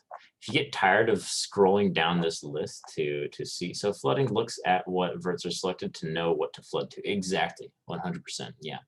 Flooding always goes to whatever your selection is. That's why on the first one, when we clicked the object and then flooded, it flooded the entire object to that first joint. Or does it rely on what bone you've got selected? Both, right? So it looks at the bone and whatever bone you have selected in this list, that's what bone you're going to give those influences to. Because I had a bone selected and I hit flood and it did the whole arm. Okay, yeah, exactly. So whatever you have selected in this list, that's whatever operation down here you're going to do, right? Paint operation. So if you have finger 03, 01 joint selected in this list, you are telling Maya that you're going to go to replace the current weights of that object with a value of 1 at full opacity. So you're basically telling finger 03, joint 1, when you flood all of the verts that I have selected to replace it with this value, right? And you could do the same with smooth. You could like flood fill a smooth. So then you would be like, all the verts that I have selected, smooth their weights with the neighboring joints a little bit, right? Same with add. Like you could use add or replace for this. But yeah. And then we're gonna go next in the list. I'm gonna hold right click, select mode. And then we're going to drag, select over all those verts, because these are the verts that we want to flood all the influence of this joint on to. And we're going to go into paint. And then we're going to go flood. Go to the next joint in the list. Right click, select mode. There. So you select a bone in the list and select the verts to bind that bone to. You select you're not binding, wait, let me read this again. Select the verts to bind that bone to. You're binding the verts to that bone, basically, then flood the weight. Yeah, I'm trying very hard to understand. No, these are great questions. Like I want, so you select a bone in the list. Yeah, so whatever bone you have selected in this list, right? So let's go back to here. I have finger 0303 joint. So the third finger, third joint, this one. So now whatever I do, Like I don't need to just be flooding in here. I could be adding. So if I add, and then let's turn our value down a little bit, and then let's use our brush a little bit.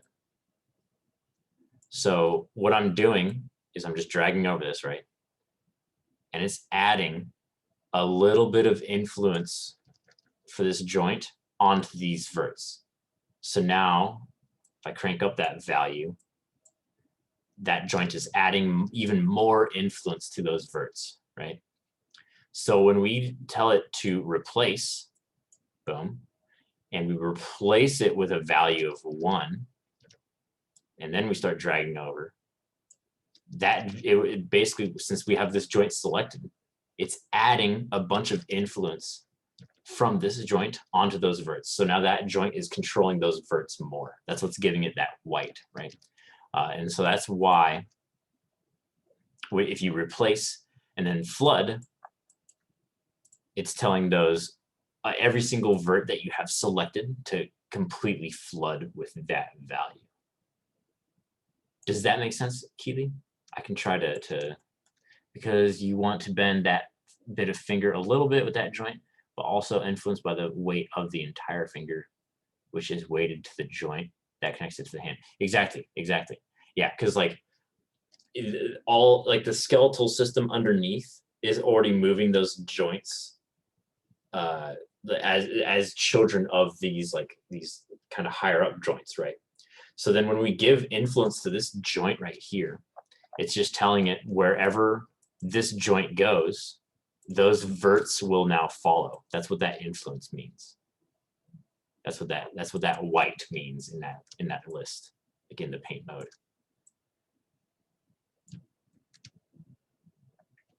Does that make sense? I can if it doesn't, then please ask more questions, because I'm sure a lot of other people in the class have the same questions. My selection isn't staying flooded. I'll click away or to a new selection and then return, and it's gone. Susie, do you have any of these locks on? Because if any of these locks are on, then you have a joint in that list that's telling Maya to not change any of its weights. I feel like it makes sense, but I gotta actually click and press the buttons to make it happen. Well, yeah. I mean, my tutorial online is basically basically just the button clicks that you need to do for this. If we get stuck during spring break, will we be able to contact you? Yeah. I don't go on spring break. No way. Yeah, just hit me up on Discord. Hit me up on Discord. No break. Yeah, no break for old Mike. No break for old Mike. Mike's got games to ship. But yeah, so we're flooding this right there. It is now flooded. Now we need to flood these verts right here. Like we could go through and like, you know how I keep saying that each joint wants to have influence over the verts around it and to the next joint. Like I could go in there and select specifically those verts. The reason why I select all of the verts is just so I don't end up missing one, you know. But I could literally go in and be like, all right, since I know that this joint right here wants all the weight from these verts to this joint to the next one in the chain, I could like meticulously go through and be like, all right, I'm gonna select these, get these, and there we go. So you have all those selected. Hell yeah. And then you could go back into paint and then select that joint right there, this one, because you can see what it's selecting in here, this list, as you click on them. And then I could just flood those specifically, so it looks correct, right? But I don't like to teach it that way, because there's a good chance that you might be like, okay, now time to get all the verts beyond this, and then you might miss, like, you might select from this edge rather than this one, and you leave a bunch of verts right here that are like unbound, you know. So that's why I teach it like select all the verts from there below, like this. and then go into paint and then flood. That's why I do it, because then you know that you have all those selected and they at least got the weight from the joint behind it. It's kind of a foolproof method to sort of make sure we're assigning proper weight to all the verts. That's why I teach like that. I'm sorry if it's a little bit confusing. It's mostly to just kind of help with some common pitfalls that we might go into. But yeah, so now we need to flood to this joint. So let's go into select mode. And I'm just gonna left click drag over this. Boom, bang, there we go. Let's go into paint mode again. Then we're gonna flood. And then let's look at the last joint there on the list. And then I'm imagining these like a bunch of cups stacked on top of each other.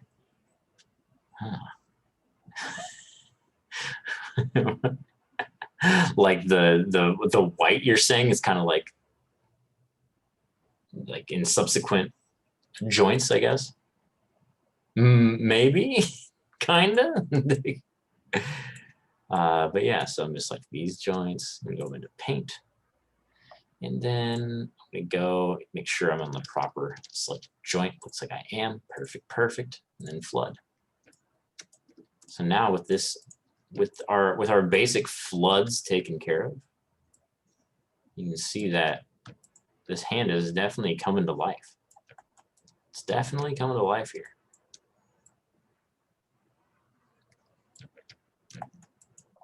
And we no longer have that issue of the little bend. Remember how when we used to bend this control, that it would bend up like all this stuff right here, and you'd really lose the form of that hand. That's why we do that initial sort of flood fill to each joint. We still need to do the thumb. And I'm going to do that now. I'm just going to go back into my paint skin weights tool. And then let's look for the thumb in this list. Hell yeah, there it is. Let's go into select mode. And I'm going to give it the whole thumb and also a little bit of this sort of meat of the hand. I'm just using Control Shift, left click dragging for all that, you know, basic Maya selection stuff. And there we go. Let's go back into paint, flood, boom, there we go. So now it controls all of that thumb. Now we have to give this joint the rest of the thumb. It's going to select. And I'm just going to drag select over that. Whoop. I think I might have gotten some extra verts in there. There. Let's go back into paint and then flood. Let's go into list joint 3. Now let's select. Then go back into paint and flood. Boom. There we go. So then you have everything kind of flood filled, right? And it's good at this point to sort of make sure that it kind of looks correct. The blending between the points is going to look wrong, right? Like this tearing, like that's going to be bad. We need to fix that. Same with this tearing. And that's where our smoothing starts going on. So we're ready to start smoothing. At this point, I would 100% file, save scene as, and do arm 1. Let's do flooded. So we just flooded every single joint, you know. And then we need to start the process of smoothing. So the best way is to sort of grab your controls. Remember, when we're animating, we don't grab the joints at all. Don't click on those joints. We can keep them referenced still in our channel box so we don't mess with them. And then I just kind of pose this up a little bit. And then I go in and then say I want to, I normally just start from the base and keep going. So I would go in here and be like, this one doesn't really work. I'll just start with the elbow so you guys can see. We go back into paint skin weights. Now it's like a little bit bent. And this is when, all right, remember flooding, keep everything unlocked. Keep everything unlocked. smoothing, that's when we have everything locked except for the two joints you're smoothing between. Except for the two joints that we're smoothing between. So, little pop quiz class. Which joints do I need to have unlocked to be smoothing on this elbow section? Which two joints am I going to be smoothing between?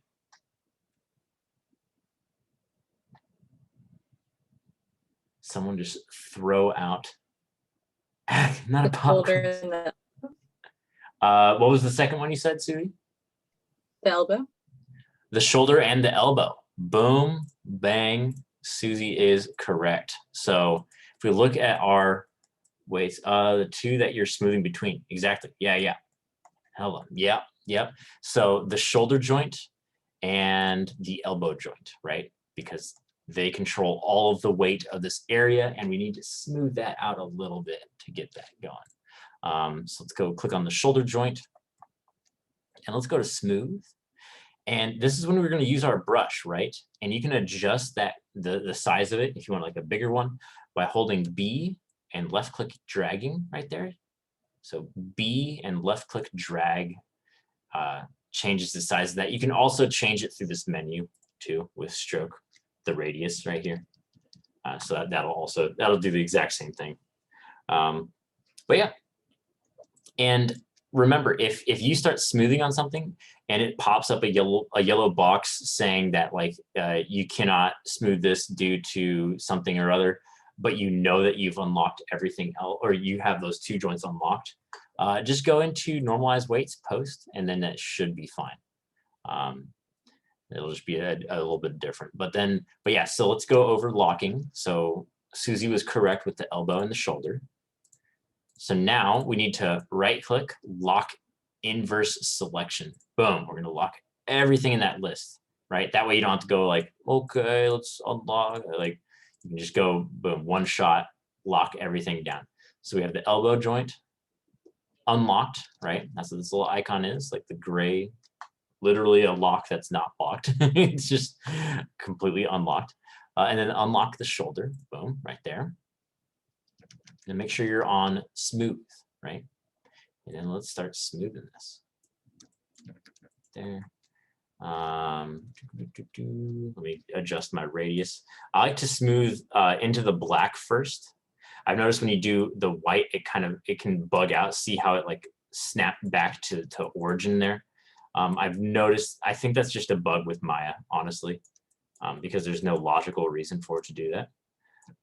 And so, yeah, I usually smooth on the black right here and try to get that to be a nice gradient in there. I give it a little bit of this as well, this span of verts.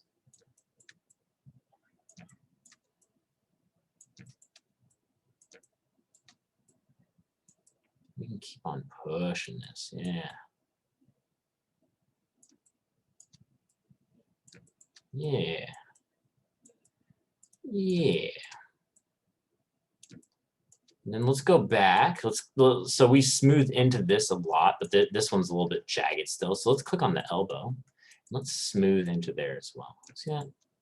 You can just smooth that. Normally, like sometimes you can just smooth straight up on one joint and just eat away at both sides of it, you know. But I don't know. The skin weights tools they're a little bit janky. I'm not gonna lie, guys. I'm not gonna lie. But yeah, so let's just get this so smooth. So smooth right there. Hell yeah. Hell yeah. Let's see. Yeah, see, that's still being weird.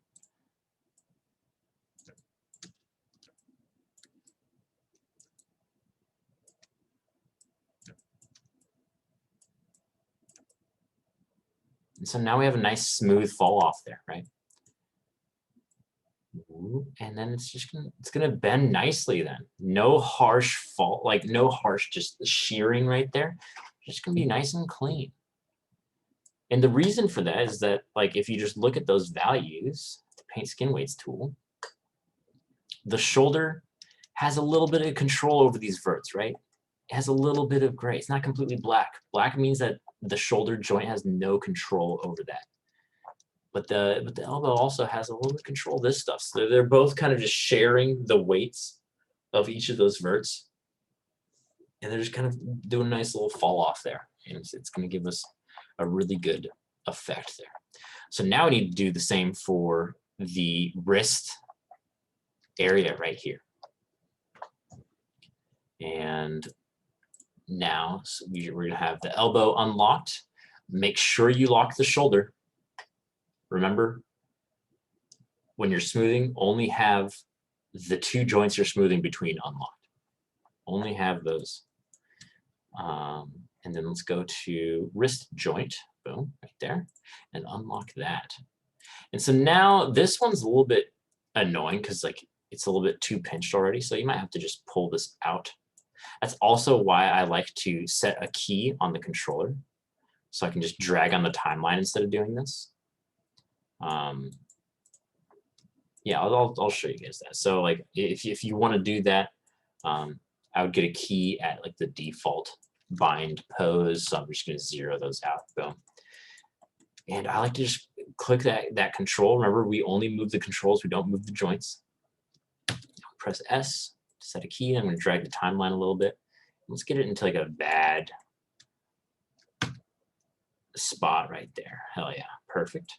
Let's also get it into a bad spot like this. Boom. And a bad spot like this, because that hand can move anywhere, right? So we got to make sure it looks pretty decent from all these angles. Again, we're not going to get it looking perfect, but we'll get something that looks pretty nice, you know. So now we can just, you know, drag between these. And you can see how busted the skinning is. Whoa, see how it crumples in right there? So we want to fix that. Let's go back into our paint skin weights. We have just the elbow and just the wrist unlocked. And we can just start smoothing in there. Remember, I like to smooth into the black to prevent this sort of breaking. Notice how I like barely went over that and then it flew off into the wrong direction. I've noticed that post normalized skin weights post also helps with that. So to see when I'm going over it now, it doesn't do that as much. And I legitimately think that's just a Maya bug. Because we only had 2 joints with weight in there, and Maya should definitely be able to handle that. Like it should not be bugging out like that. I think that's just a Maya bug, unfortunately.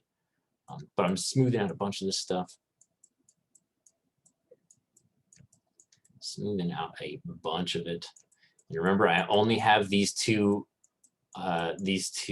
joints unlocked, right? So it's not, when I'm smoothing, it's not going to go steal that from anywhere else. It's not going to push that weight anywhere else. So if we had like a fingertip joint unlocked and we were smoothing, then it would end up, when we do the smooth operation, it could end up just pushing a little bit of weight to that fingertip joint. And then like when you move that fingertip, it's going to look really messed up because something else on the body is going to be pushing that weight around. That's why we only do two unlocked at a time. Let's see how this looks when it gets into more extreme poses. Not that great. Let's go in this. Let's smooth this down. Oh yeah.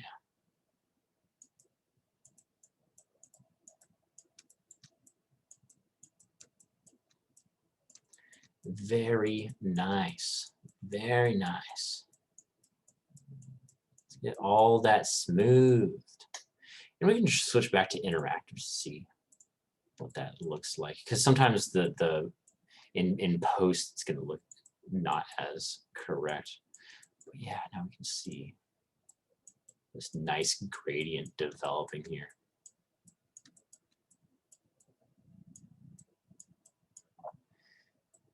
Let's see.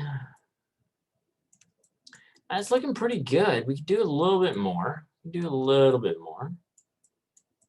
But that's about all we're gonna need, I think. That's about all we're gonna need.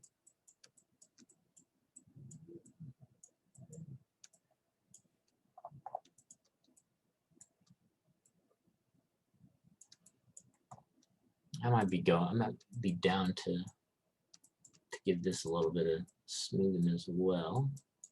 There we go. And let's go further on timeline to see what that looks like bending up. Looks like it could use a little bit of help there.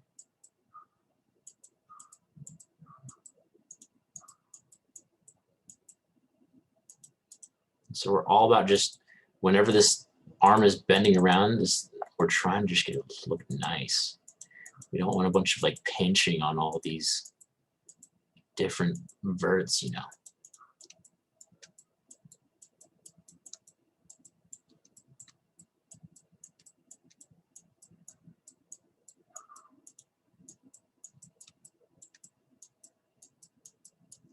Yeah. Let's look at down. Yeah, it's looking pretty good, guys. Looking pretty good. Coming a long way from like how just stark it was before, you know. And we can just lock these down. Oh, exited my tool, my bad. Hold right click, paint skin weights tool. And then we're gonna need to smooth this junction, right? We're gonna need to smooth all of the ones, you know. So lock everything down, have everything in this list completely locked, and only unlock the two you're smoothing between. Right there. And does anyone know which joints we're going to be unlocked, or we're going to have unlocked for smoothing this junction? Does anyone know? Anyone want to venture a guess to get this little knuckle area smoothed down? What joints are going to be unlocked?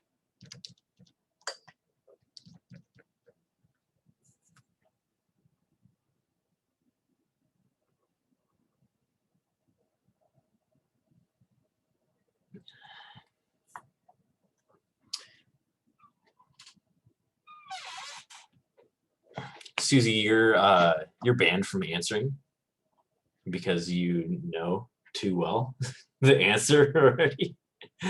But yeah, Susie, you're just too good. You're just too good. So yeah, Susie's right.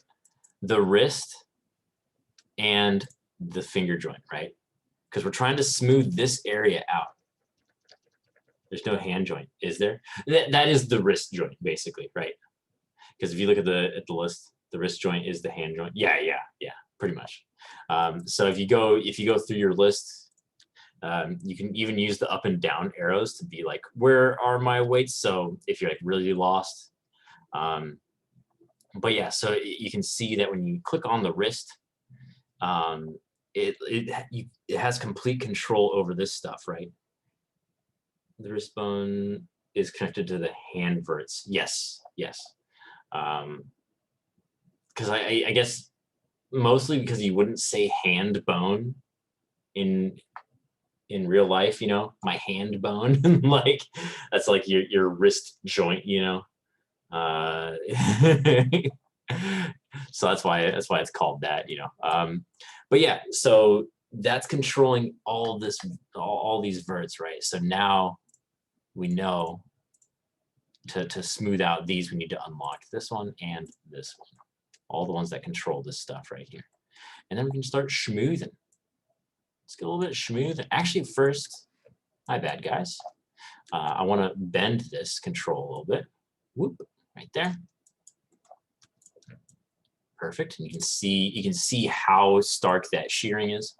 Also, I'm going to like delete the keys on this wrist so it's not flying around everywhere when I'm doing stuff. In order to delete the keys, you just shift left click drag on this timeline, right click, and then delete. Boom. So those keys no longer exist. You're good to go. And so now I'm gonna hold right click, go back to my paint skin weights tool. Again, that like setting keys and stuff on the timeline to make it easier to visualize the bend. That's just optional. That's definitely what I do since it's very nice. But I don't want to overwhelm you guys with a bunch of tools because that's like breaching into animation. And that's not, but we're not covering that yet. But yeah, so now we just smooth a little bit right here, boom, bang. Notice how they're flying off like this. That's when I like to use the post normalize. So normalize weights post, and then you can just go in there and not care at all about those verts flying all over the place for that smooth, right? And remember, we only have the wrist joint and the finger joints unlocked in that list, in that entire list of skin weights. Those are the only ones that are unlocked right now. Because if we had some in if we had like the eye joint or something unlocked when I'm smoothing these weights, Maya can sometimes be like, hey, that eye is looking like a good place for these skin weights, and then it will just completely fuck up your day and spread your skin weights around everywhere. So that's why we lock everything except for the two that you're smoothing between.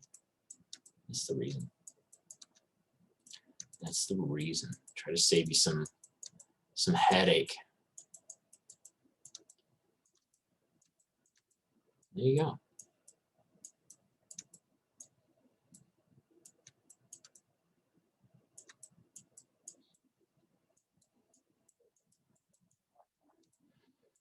Alrighty.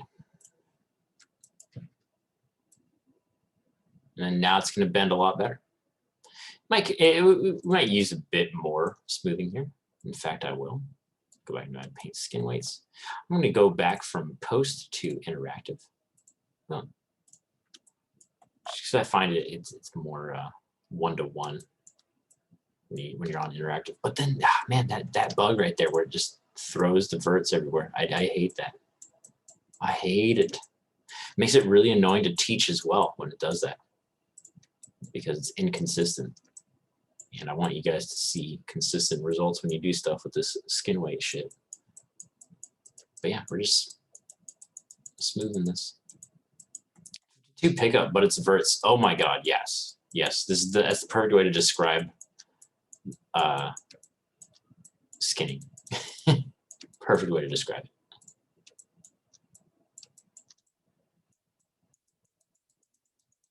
Got to smooth out all the verts. You got to pick up all the cards.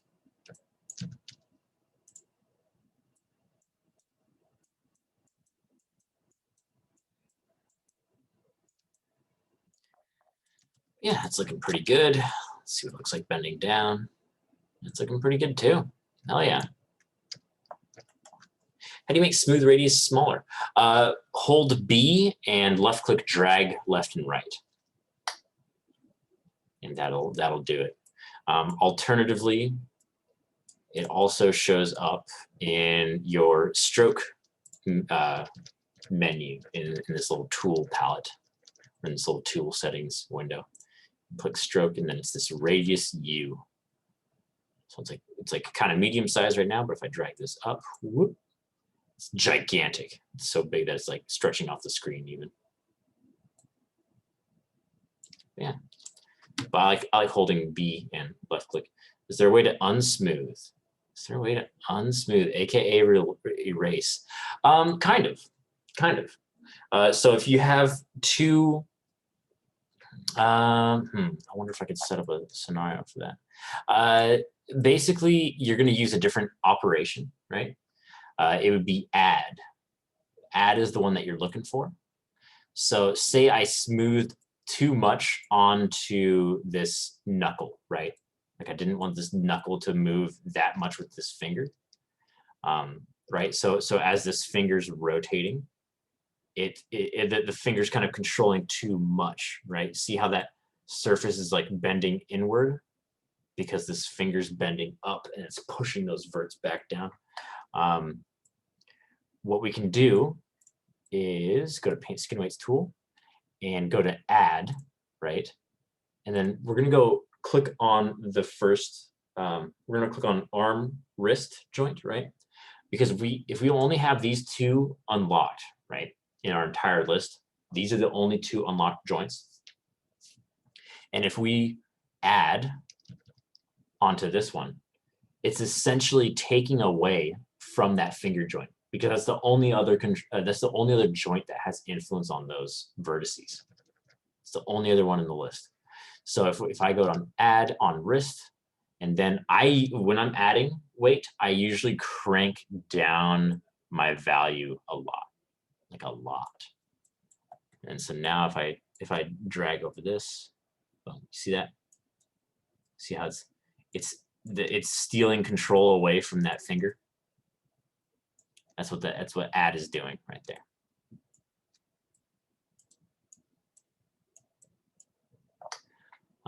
And replace is kind of the same. Like you could go to that finger joint, right? So let me undo that a little bit. If I go to that finger joint, and if I do, since I only have 2 unlocked, if I do replace with a value of 0, I'm basically telling this finger not to control any of these verts. And you can just left click drag over it. See? The problem is, like I don't like showing replace as much, because there's gonna be one of y'all that have like the other arm unlocked or something right now, and then you do the replace with 0 value, and then Maya's like, wait, we're replacing this with 0 value, but which joint receives that, right? So then it's just going to scatter that weight to every unlocked joint, and it's going to be chaos. So I don't like showing replace, you know. I would much prefer you guys to use add the way that I showed, to do that sort of thing, you know. But yeah, so there you go. Then we're just going to keep moseying on down this list of joints. I'm going to use my animation method here just because, you know, I'm an animator. So now that's bending right there, paint skin weights tool. Then we're locking that wrist down again. We don't need to worry about this wrist at all. We don't want this wrist to have any control on these, right? These are already going to the proper spots from that flooding pass that we did. And then we just go into finger 1 and 2, because those are the only 2 that control this spot, all the weight in this spot. Let's do our smoothing. Let's get it nice and smooth. Oh my God. See, it's so annoying. So I'm going to go to post, and then there we go. So this is what we're looking for. This is what we're looking for.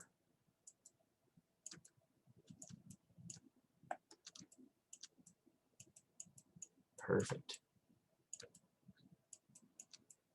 Perfect stuff. Let's go to this one. Smooth the same verts out.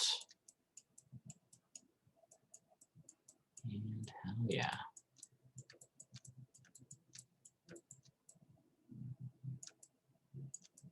Hell yeah. Let's check out what that looks like. Looking pretty good. Looking pretty good.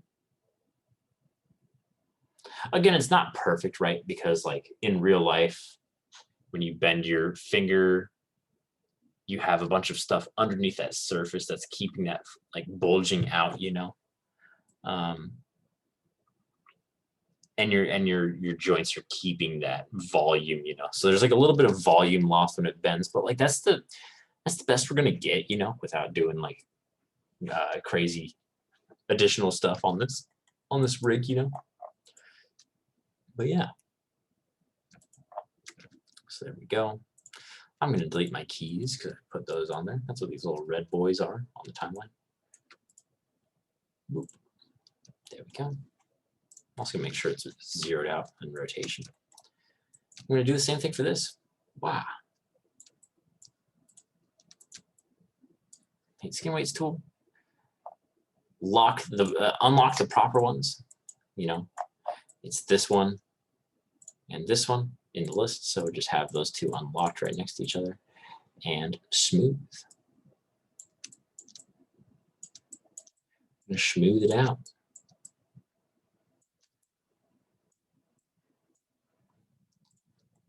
Finger joint 3. There we go. Delicious.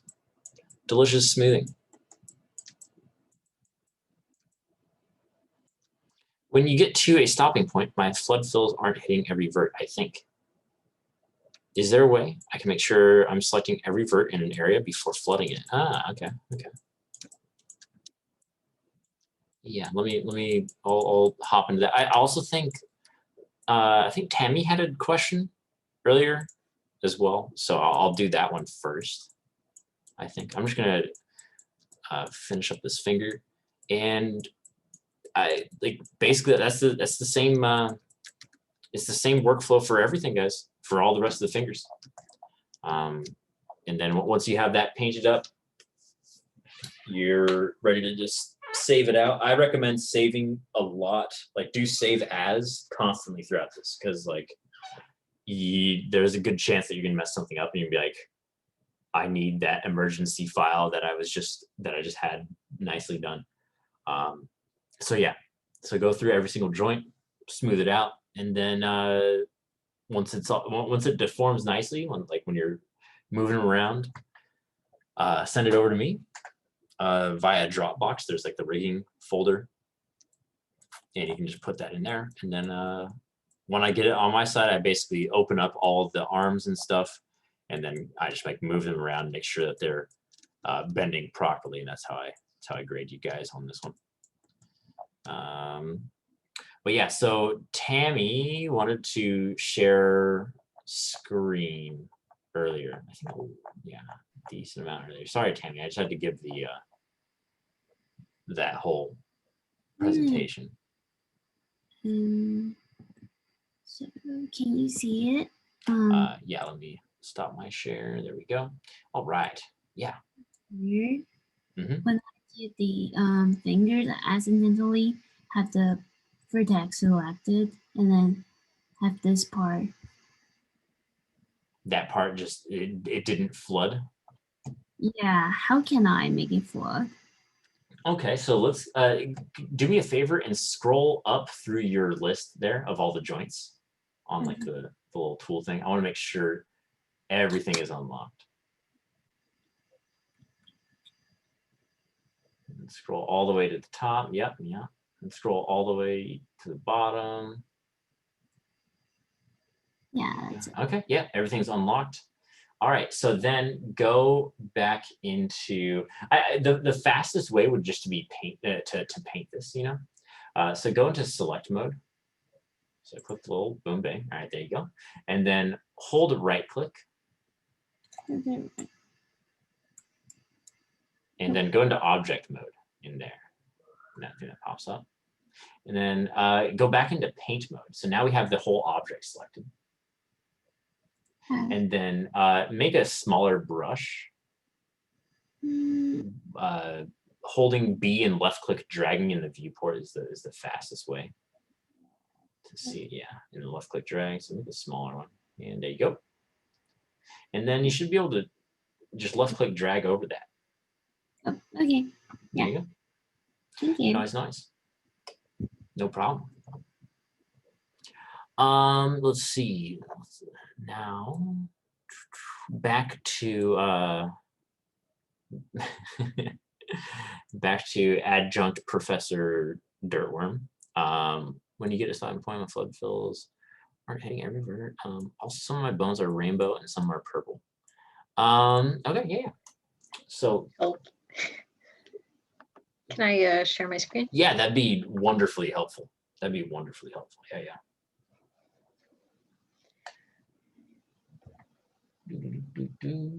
This here. Okay.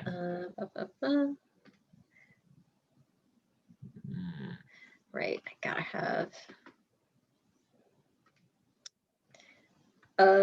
What can I do to keep my flood fill from being stripy?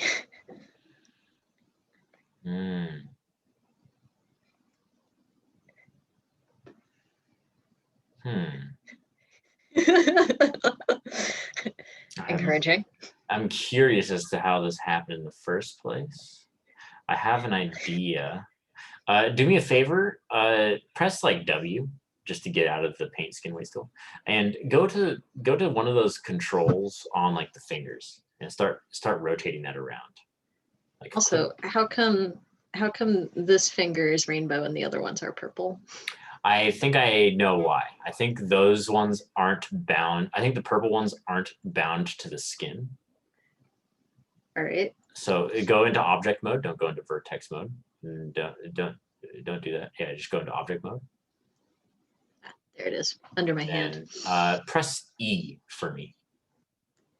And then left click on one of those controls for the fingers. Not the joint. You're right clicking, I think. Oops. How do I unclick? I don't want any of these. None of those. And There we go. There you go. Left click on like the little yellow sort of circly boy things around it. Yeah. And then start rotating that for me. Okay. Oops. So undo that. Control Z a couple Yeah. times to bring it back to its original spot. Okay, now do the same thing for some of those ones. Yeah, like on like the different fingers. That's the joint. Don't do that to the joint. Don't select the joint. Like left click into the left click on. Don't rotate that. Don't rotate that. Undo. Yeah. Get out of there. Yeah. Don't ever click the joints. That's we do not click the joints in this class. Well, that doesn't look very bound to the skin now, does it? That isn't. Nah, and the other one wasn't very much either. Yeah, so undo that. So what we can do is basically, all right, you're rotating the joint again. Yeah, don't click the old joints. They are liable to break if we mess with them too much. So what we can do is, are you down to start over? Like, did you do a lot of stuff? Yeah. Because there is. I haven't done very much. I mean, yeah, that's how it is. You know, it's a long process, but there's you can go in and you could see your influences are kind of like already all over the board, you know. Okay, yeah, I'll just show you a way that we can do this. So click your mesh, and then go into the paint mode, the paint skin weights tool. Yep. And like, look at how short your list of influences is. I know, like, where are the fingers? Yeah, I was wondering about this. They just didn't get bound somehow. They didn't get bound to the rig. So is it too late? No. What you can do is, let me look at the thing real quick. Edit influences. We're looking for add influence. Add selected object as an influence to the selected skin cluster. Okay, so basically what you need to do, Keely, is select your joints. All of them? No, just the finger ones, like the purple finger ones. And let me just, I'm just gonna left click drag. So you have, it's like the first three fingers. Okay, so it'd be like this. So do a selection like this. Like how? Yeah, that's looking good. And then shift left click your hand, like the mesh. Is this left click? I'm using a pen. That looks like it's right click, yeah. All right. Come on, buddy. Now, how come that one is green? Why are you green? Because that's the most recently selected thing. So now, shift select the mesh.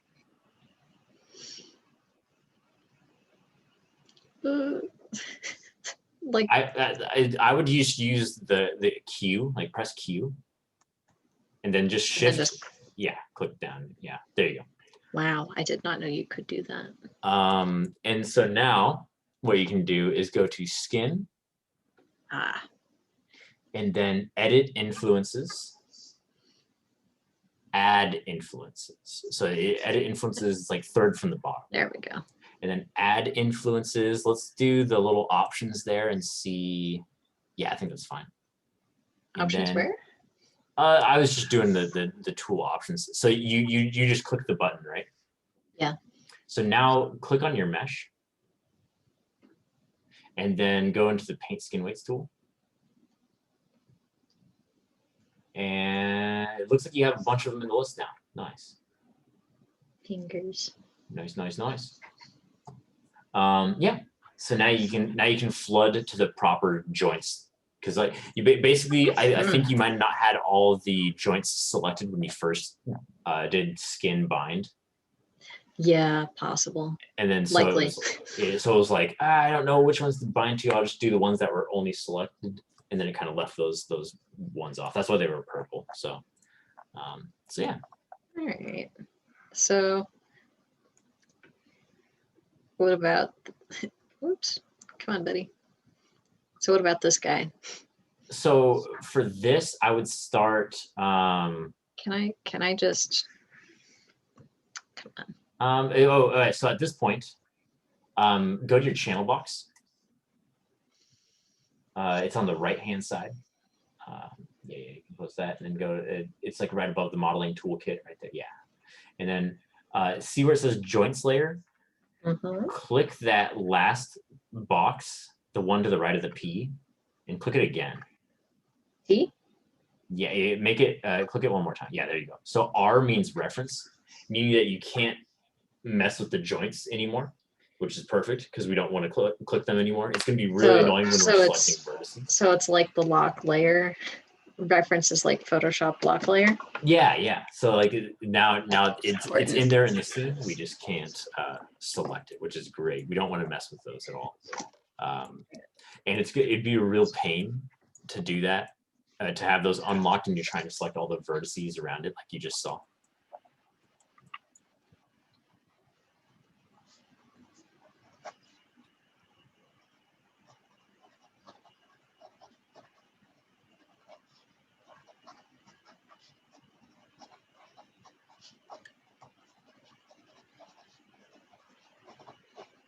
I bet this class is so much easier when you can just reach over and click on things for people. It's pretty nice, but then the whole class can't see, so it's a bit of a trade-off, right? Because I like everyone seeing me help you guys out, because then when you run into those problems, maybe you can be like, oh, how do we solve this again?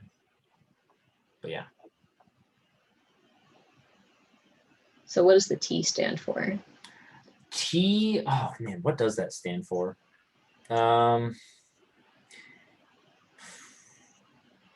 can't remember right now. I know P stands for proxy, I think, but wait, no, T acts as a proxy somehow. Or like, what does it do, even if you don't know what it stands for? Like I don't ever use it, honestly. Like, All right. I never once used it. Must not be important then. I don't find it to be important at all. I could look it up for you and find out, because now you got me a little bit curious, but yeah. So then you can select your vertices. Okay. All right. Let's get this here. And you can do some filling. Verts, please. I noticed one time I did this, I think I've picked up like a couple of verts and the arrows and stuff. Like, I haven't been able to replicate that, but in the arrows, you were in control vertex mode. That's what is that in, whoops, is that in here? Or no, you'd have to have that object selected first, and then you'd be doing it. So yeah, there you go. Just do that.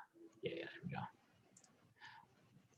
Also, yeah. So T is template mode, which means it's basically it's only for like meshes, but the meshes will just show up as a wireframe, and then everything else will be regular.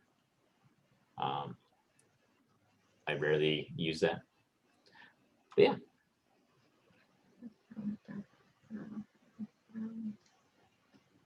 hey, look at that. There you go. And then go to that next joint in the line. You're looking for shoulder joint. Why is it named the shoulder joint if it looks like it's controlling the forearm? It's not. Well, you made it control the forearm with those weights. Oh dear. The shoulder joint should be controlling everything, like basically from that left. You see, like almost the leftmost span of verts. Like you see, it's like It's like at the very center of Maya at like 0, 0, 0 almost. See over there? See how that one's highlighted? Boom, right there. Ow. So that's the shoulder Put it joint. back. What, that little circle? Or Uh, the disc? the blue, you see the blue highlighted joint right there? Is this not the clavicle? No, the clavicle is that one that's off the mesh to the left of it. You see Okay. all the way over there on the left. Did I bind it to the wrong part of the arm? No, the clavicle is fine right now. Then we go Okay. into the shoulder, and then this one we have to switch up though, because this one is bound to too much. Okay. How do I undo that? Basically, we're just gonna flood it to a different zone, So yeah, go into Okay. vertex mode. I honestly, I don't know. I saw there's some other debauchery in here, so I recommend that we just flood the entire arm to the shoulder at this point. And the Besides, shoulders right here, right? no, shoulders to the left. Shoulders where the shoulder is. Yeah, shoulders where the shoulder would be. And the clav is the one that's hanging off, like it's the one that you can see right now, like the joints that you can see. So you gotta go into vertex mode. You're first. killing me, Smalls.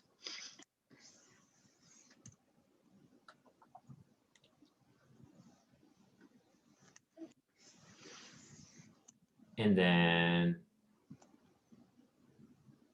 hold the right click, paint skin weights. Very nice, very nice. And go to the shoulder.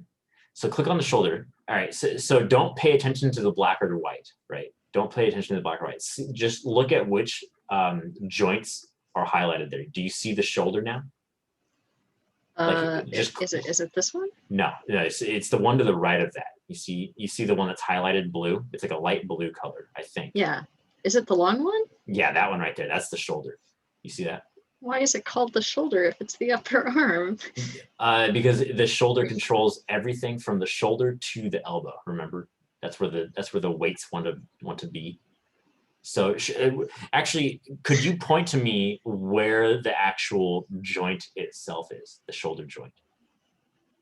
Right here, I guess. A little bit to the left.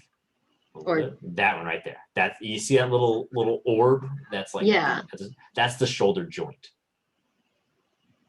That's the shoulder joint. So what's the long part?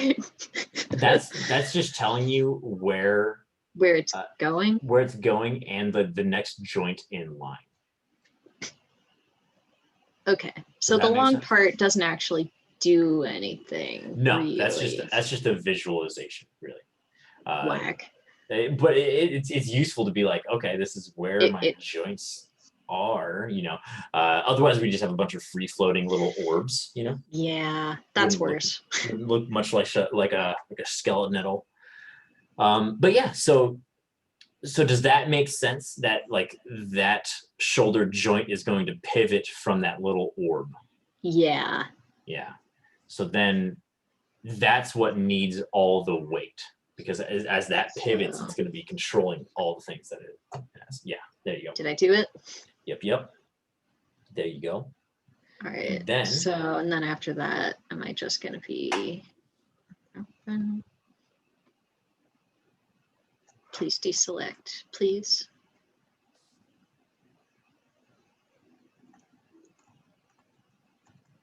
Yeah, that's what I do usually, Keely. I just escape the tool sometimes, and then I go back into vertex mode. Which one of you is the lasso? So, I don't think you're in vertex mode right now. You're in like some weird semi-selection mode. Yeah. So hold right click. How did I do that? I don't know. Maybe it's when you switch to the lasso tool. I honestly don't use the lasso that much. Yeah, and then go to vertex. Go to vertex. And then grab everything from the elbow to the rest of the hand. Don't even worry. Yeah. Oh, all right. So finger workflow, but for arm. But for arm, yeah. I do it for the entire body as well when I'm doing a whole character. And then you have to because you're still on the shoulder, right? Yeah. So go to the no, wait, not that one. Whoop. There's like fake elbow joints in this list. Go Hang on, down. give me a minute. My phone is ringing. Wow. All Sorry. good. All good. That's my alarm to take my meds. Oh frick, med up, bro. It can Oh, yeah, wait. me It too. does every night. 8 p.m. baby. Hey. But yeah, go down 2 joints in that list. Boom. So to the normal There you go. elbow. To the normal elbow. Oh yeah. And then flood. There you go. Okay. Very nice.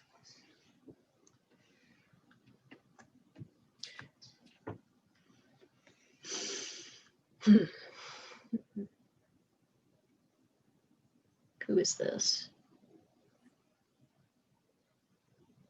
That yeah, don't do wrist joint dummy. You're looking for oh man, you have another joint that's just not added as an influence on here. Wait, scroll up in that list, could you? There's a bunch that aren't added in here. Oh my god. No.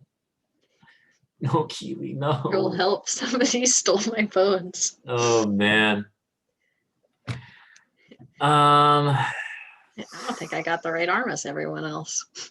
Nah, it had to be with that initial bind. It just kind of got a little bit scuffed. So Looks hold like I right click got the and left go arm. and actually press W first. We got to do some overarching changes. And then hold right click and go into object mode. Woo! Oh, don't do that. Very fun. Don't do that one. Then go into object mode. And then drag your tool settings over because we need to make those. We need to go back into the channel box. So go into the channel box and then make that joints layer selectable. How? Click the R. Oh, and then okay. boom, there you go. And then left click drag over everything in the scene. You don't need the lasso. You can just do the marquee, like just left click drag from. Just Use your arrow tool, Keely. Thanks. I'm using a pen. Mm-hmm. oh okay.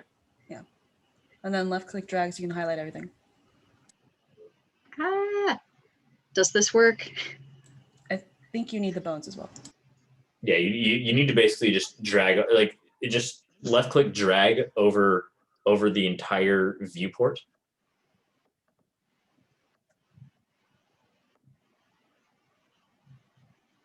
And then I used my trackpad for that one. Yeah, that looked right. And so now you have every single joint ever selected. And then shift left click your mesh. I think you might have shift left clicked a joint there or something. All right. There you go. And then go to skin. And we're going to do that add influences thing again. So edit influences, add influences, boom. And let's see. Actually, do me a favor. Go to the select menu at the top. I want to make sure we're grabbing literally everything and do select hierarchy. Yeah. It's like click that, boom. And then shift click your mesh and then go to skin, add influences again. We're going to make sure we got all those influences in there. Oh yeah. All right. And then left click on your mesh. And then go into the paint tool, paint skin weights tool. Nope. Oh, you got on the object there. So right click paint skin weights tool. And already exists in tree view. What the fuck? Oh no.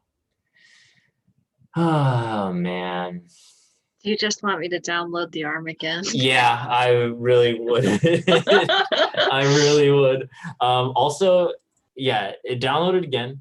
Start fresh. Is it in Beachboard only?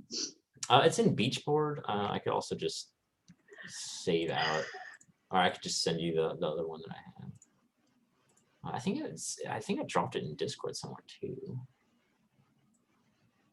Let's see. Yeah, that'll fit on Discord.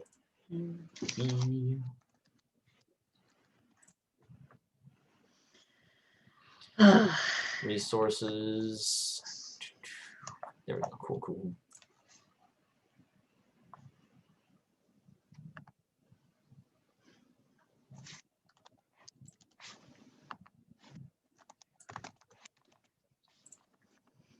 All right, so arm 2, that should be fine. Oh, there's a post in help, please.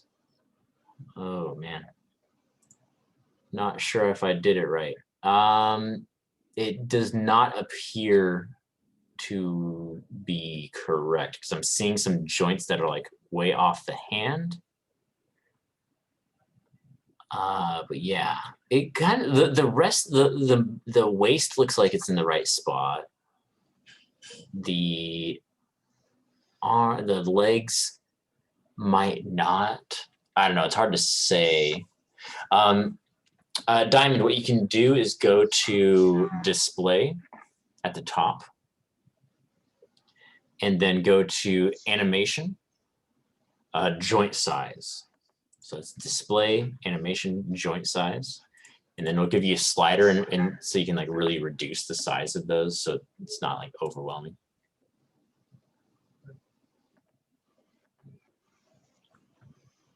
And then we can really see what's going on in there.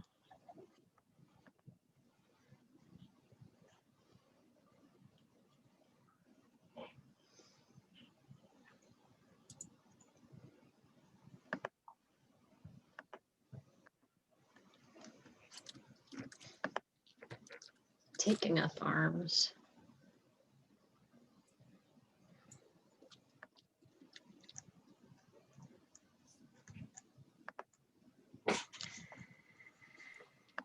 Seems like this project's really gonna strong arm some people.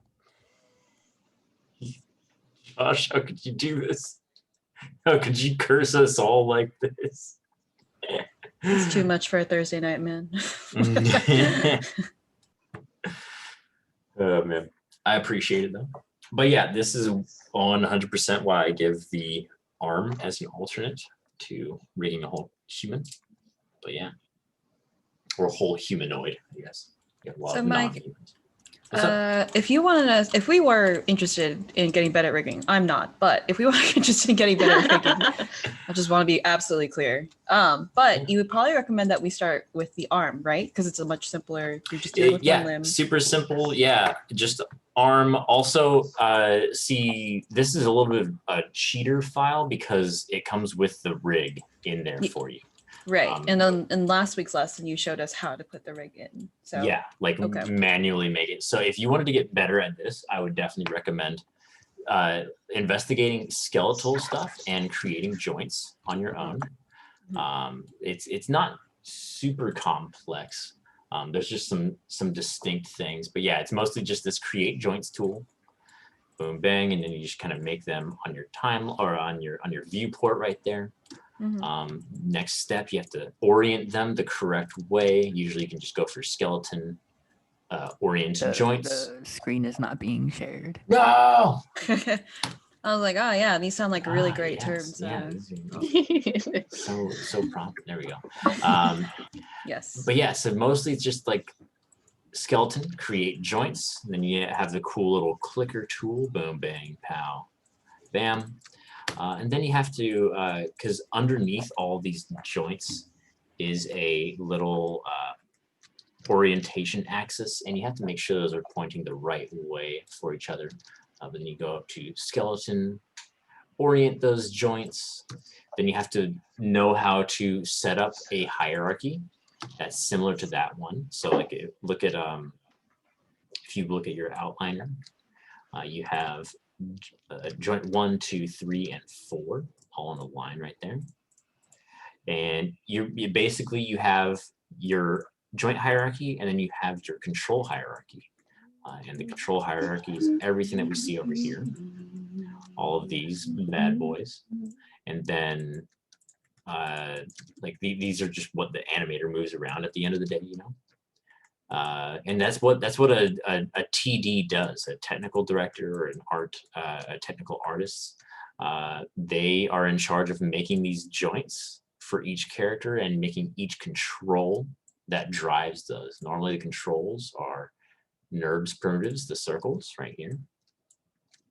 And they have, they basically have a group under them. So let me actually, whoops, let me create that again. I accidentally undid that. Circle. And then I think wait, Susie, I think I just finished this. Can you check it before I celebrate spring break and freedom too soon? Oh my God. All right. Yeah, Susie's definitely flexing. But yeah, so just to recap on the concepts, you basically have a control hierarchy with a bunch of groups and a bunch of NURBS curves on top of it that line up completely with those joints. And then there's a bunch of them sort of in line over here.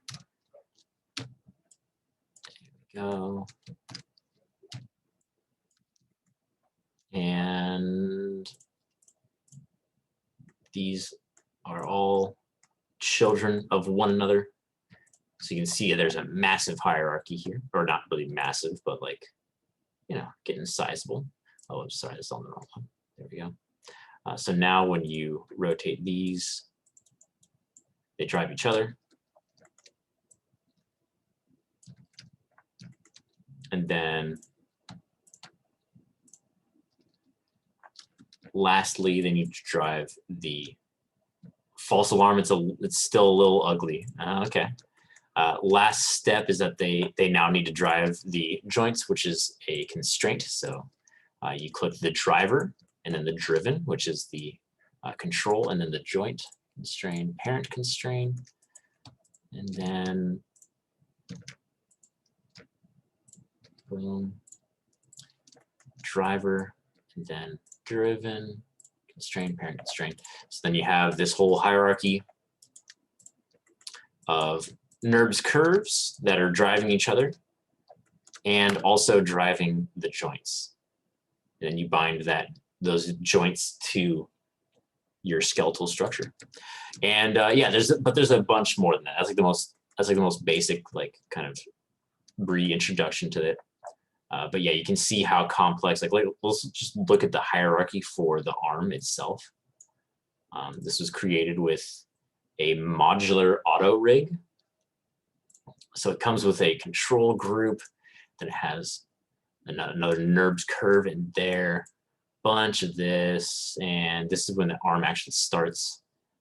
And you have, oh my God, parent constraint right there. Scale, arm scale group, arm module, point constraint, orient constraint. Like there's a bunch of stuff going on under the surface here, guys. Like, so this is kind of like, this is the real sauce, you know, when you're getting into being like a TD, you know, is knowing what all this stuff does. It'd be hard to like reverse engineer what this guy's up to, you know, because this guy has his own way of making them. But yeah, if you're really interested in it, then like 100% just look up like tutorials on this. Like I learned how to rig an arm that can like IK FK switch on YouTube, and it was pretty not too bad. But yeah, so if you're really interested in it, the resources are out there for sure. But they're just 100% outside of the scope of this class. You know, we're already getting into the last quarter. Be proud of your flex. Also, still a little ugly. Oh man, but yeah, I had a more thorough explanation in that like rigging concepts lecture from last week. So feel free to check that out if you're a bit more interested in making this stuff. If you guys have any controls, like some of us have non-spherical eyes, and if you want to move those around, there's some cool stuff you can do. Might as well just, hey Mike, can you show me how to export from Substance to Maya at the end of class? Yeah, sure. Just the textures, right? I'm guessing. Yeah, just textures. Yeah, I can just show you right now before I get into the eye thing. So you just go up, File, Export Textures, right there. Put them in your Maya folder and do PBR Metallic Roughness, and you should be good to just click Export. Pretty simple process. Like it's not too wild, and then you just gotta forward it over on the other side. I remember I have a very detailed YouTube video about that, so I really recommend that. It's just pretty straight to the cut there. But yeah, so some of us have non-spherical eyes, and that's a bit of a little. It's not as easy to rig because the auto rig comes with its own little controllers for that. But basically, if you have a non-spherical eye, you can do some cool stuff. So say my eye looked like this. Say it was like, well, like that. So it's just half of that size. What you can do, like imagine this as the surface of that eye.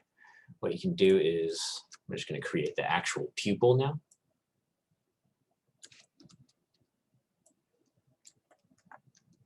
Right there. And delete that half right there. Cool. Let's create this. Very nice. You basically make the pupil as a separate sort of attachment. And then we're going to need to move this a little bit over here. Align that. Cool. I think it's in our constraint menu. We'd use a point on poly constraint. Yeah, constrain one object to the vertex of another. Oh wait, no, geometry constraint. There we go. Constrain one mesh to stay on the surface of another mesh. So boom, bang, and then, wait, no, boom, bang, driver, then driven, geometry. So now it's kind of constrained to that surface you see. And then you can also boom, bang, constrain normal. Oh, my bad. I need to undo that. I need to have this under a group. 1 second. There. 9. We're gonna wait. Let's make sure this is no longer constrained to that. Nice. Move this to 0. G. Boom.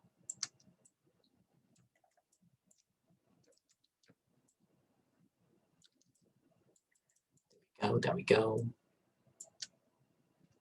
Then what we're going to do is, oops, Windows Outliner.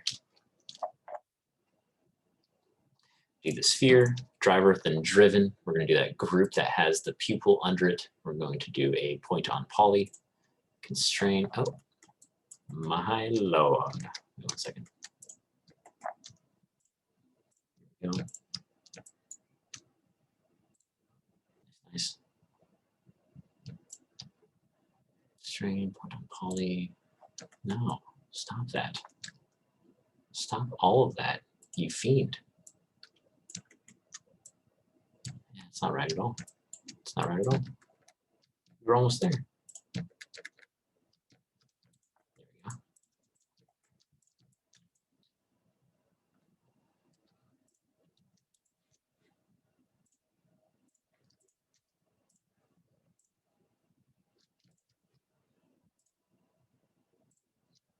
we go. Go, point on poly.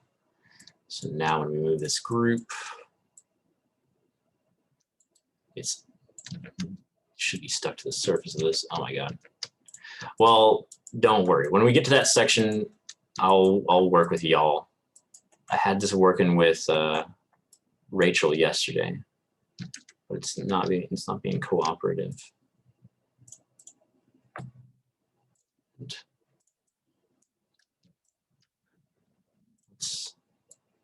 Let's do edit. Put this.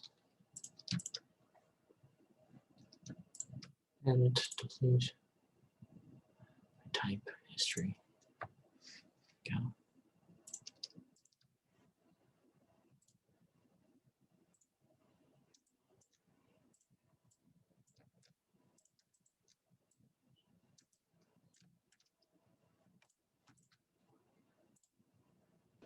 Hey, Mike. Yeah. How do so- I select bones again? Object mode, and make sure you have them not on reference. And yeah, and then you should be able to click them. Wait, can I watch you do this? Yes. Because I want to make sure. I'm going to stop share. Sorry, I'm hogging the screen, everyone. No, that's all good. Everyone's going to run into this stuff. All right, so you're in like Vertex mode right now. So hold right click. Am I sharing the right screen? I can see Maya. If I think ARM 2 the sequel. Don't worry about it. Let's hope the sequel's better than the original. Unlike how it is in Hollywood so frequently. So hold right click. Hold right click on the mesh. Right now you're over a bone, so it's going to give you a different menu. But yeah, so yeah, that was right. Then go to object mode. Object mode. All right. Boom. Zoom out a little bit. And then just left click drag over this entire joint system. I don't know if you got everything there. Like everything's kind of, I think that was just the, there you go. Left click drag. Left click drag. That's so weird. It's like your, the stylus is doing this. Do you have a mouse that you can just like, oh no, the mouse is buried. My laptop only has one USB port in it because it's thin. No, yeah. For professionals, professional people who only care about having one port to plug things into. Oh, Matt's flexing on you now. He says mine has 2. Damn, Matt. I mean, it does have 2, but one of them's USB-C, and I don't own anything that plugs into a USB-C port. Lame. Come on.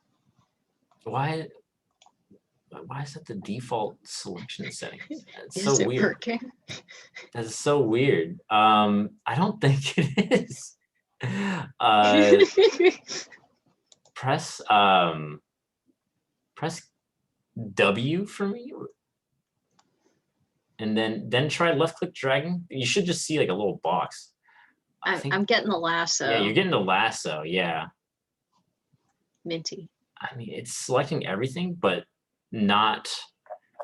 That's so weird. What the fuck? Girl, help. I think this will work still.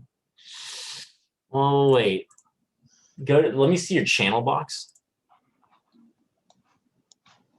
Okay, joints are see, all right. So let me share my screen. All right. So when I left click drag, boom, right here. Mm-hmm. And then it just selects the joints only. See that? It's a nice feature. That's a nice feature. Yeah, I wish yours was doing that as well.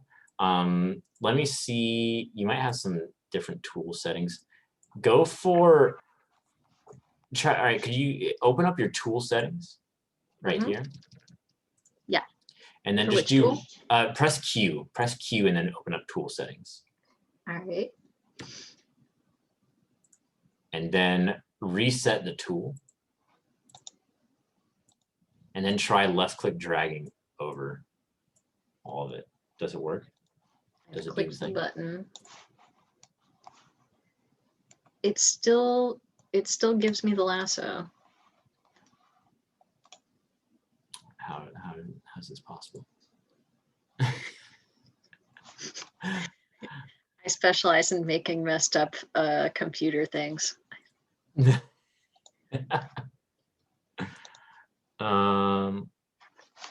see, selection.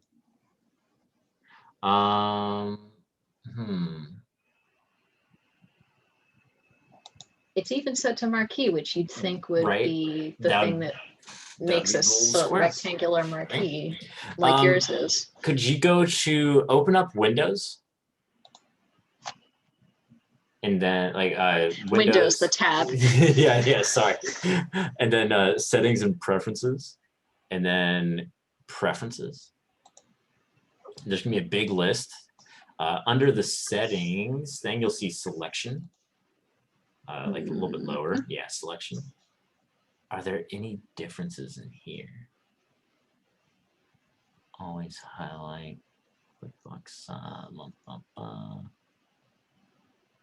I see no difference between ours. Why? Animation breakdown, presets, animation. Yeah, perfect. Perfect.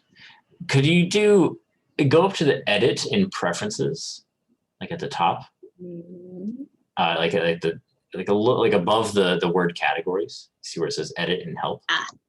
Go to restore default settings.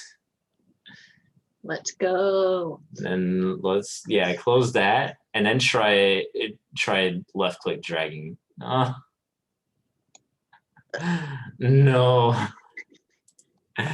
No, why is that happening? Oh, you're right click dragging this whole time.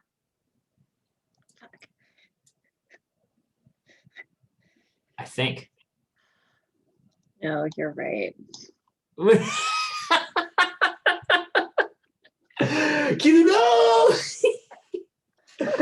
Oh man, that was bending my brain. All right, that makes sense. Oh yeah.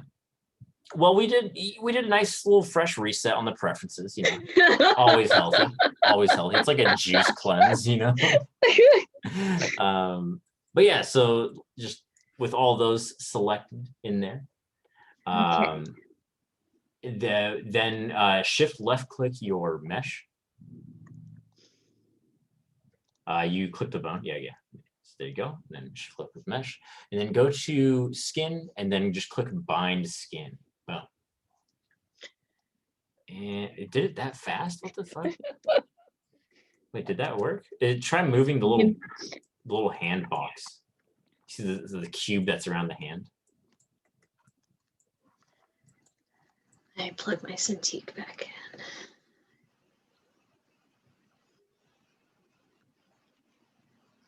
Yeah, click that box and then press W and start moving that around.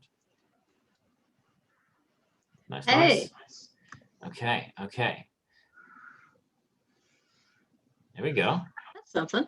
That's definitely something. Put it. All right. So now here's the big test to see if it worked. Click on your mesh. And then right click and go to do the paint skin weights tool option. And let's see. That looks right. There they all are. Hell yeah. All that stuff. There you go. Now you can properly start. I would save as at this point, so you at least have a decent start on this project. But yeah, let's see where the rest of the class is. Thanks. It's going. Yeah, no problem. Wait. Let's see. Can I drop my file into the Discord and have you look at it? I'm on my iPad, so I can't screen share. All my joints are moving weird. Jinxed myself. Susie, no. Frick. Yeah, for sure. That's what the Discord is for. Diamond, this looks like it should be fine, I think. I think the shoulders might be a little bit too high up. And the legs are a little bit strange. Might need to straighten out the actual the mesh first and then bind it. Okay, let's go. What is file? Arm flooded. Oh, okay, yeah. So file I'm gonna open. Wait, I'm not sharing my screen. Let me share my screen. Who knows? I probably am actually sharing my screen. Share screen. There we go. Share. Boom. Downloads, let's do date modified so I can just get to most recent ARM SH. Shave right there. Okay, all right. So let's see. Yeah, so I thought I flooded and smoothed everything okay, but every time I move any joints, it looks really weird. So I think I missed a step somewhere. No, you probably see this stuff happens a lot when we have things like unlocked that shouldn't be unlocked. But yeah, let's see how. Let's see.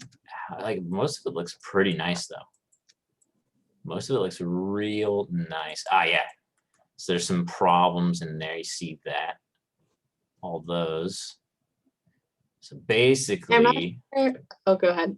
if I go to paint skin weights, let's move chat over here. We'll be able to really easily see if there's any weird.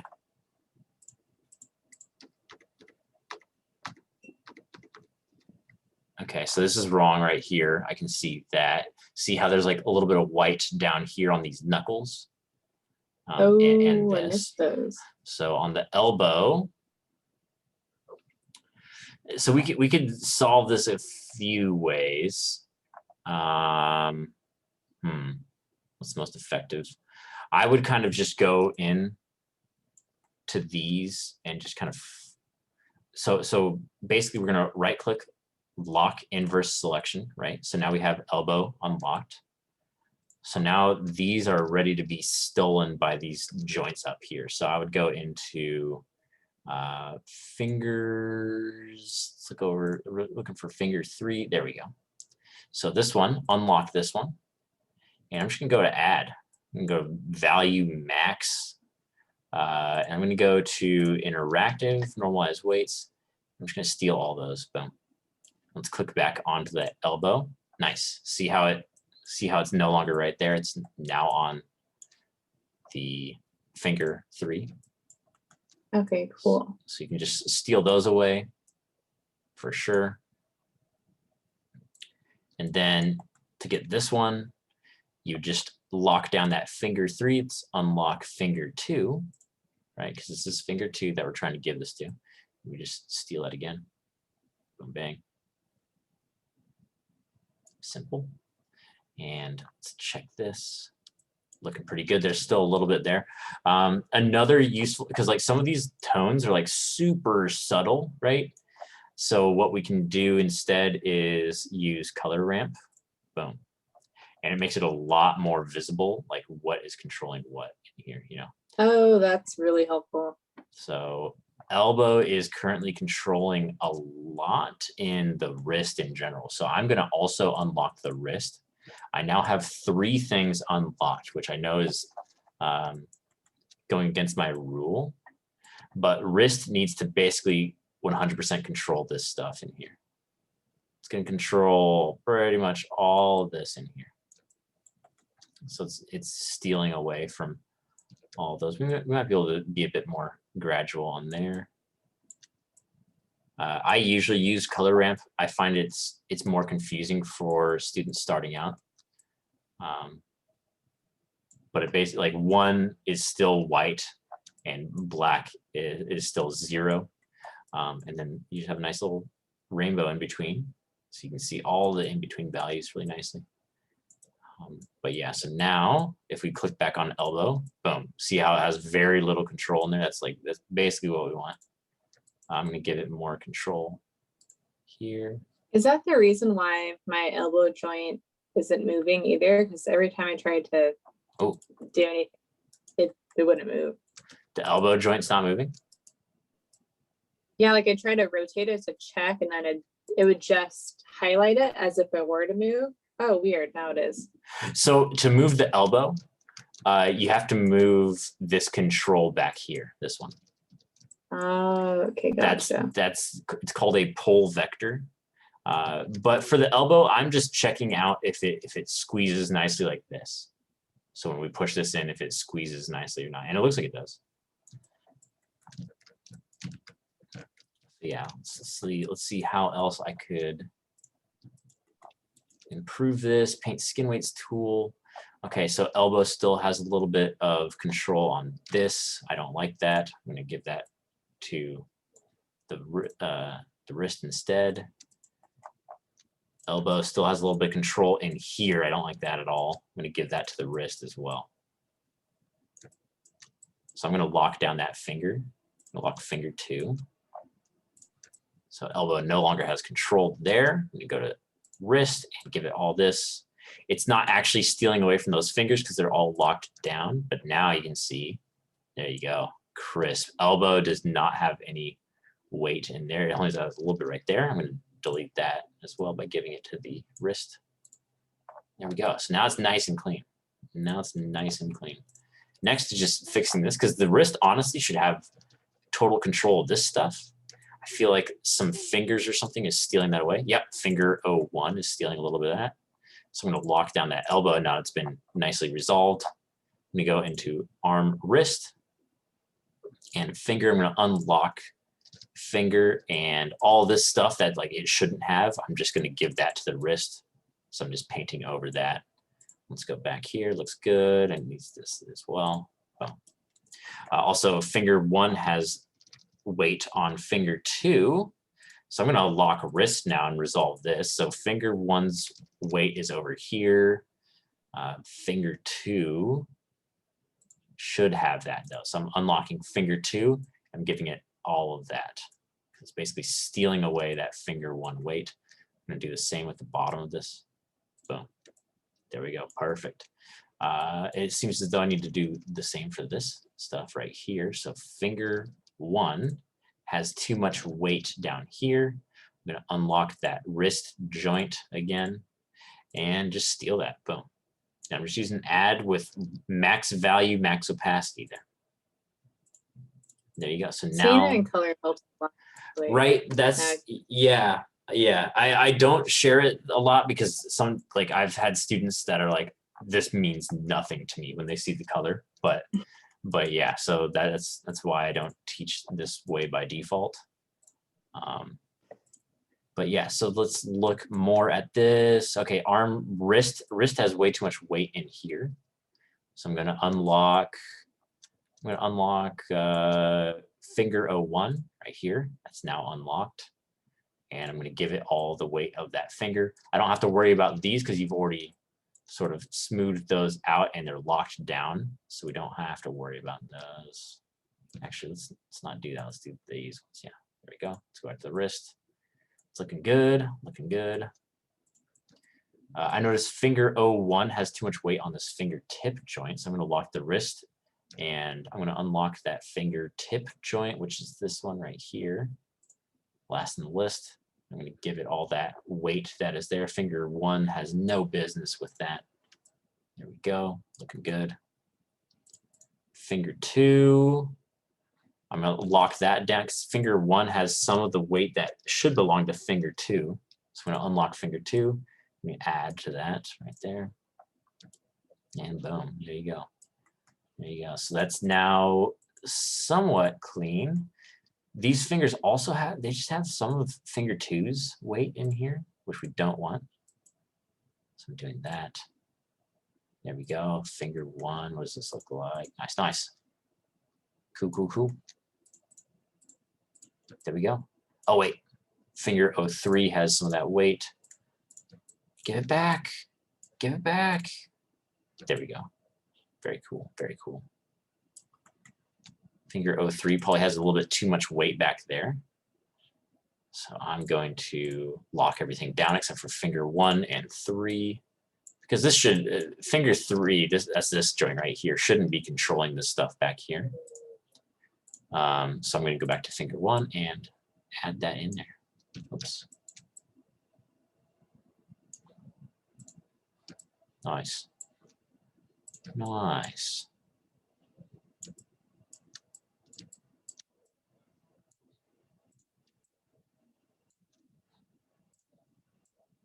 So now see how finger 3 is limited to just this joint to the end.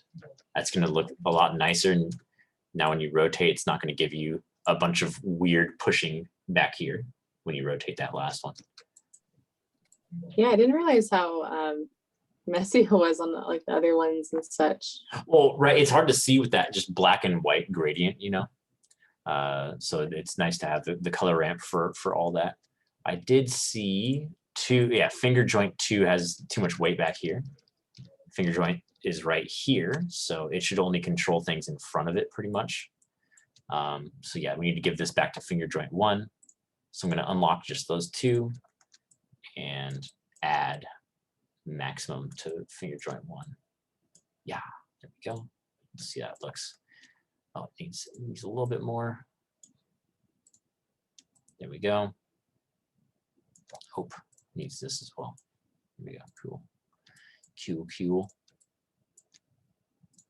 And last little bit, finger joint 2 is stealing from where joint finger 2's first joint should be. So let's give that back.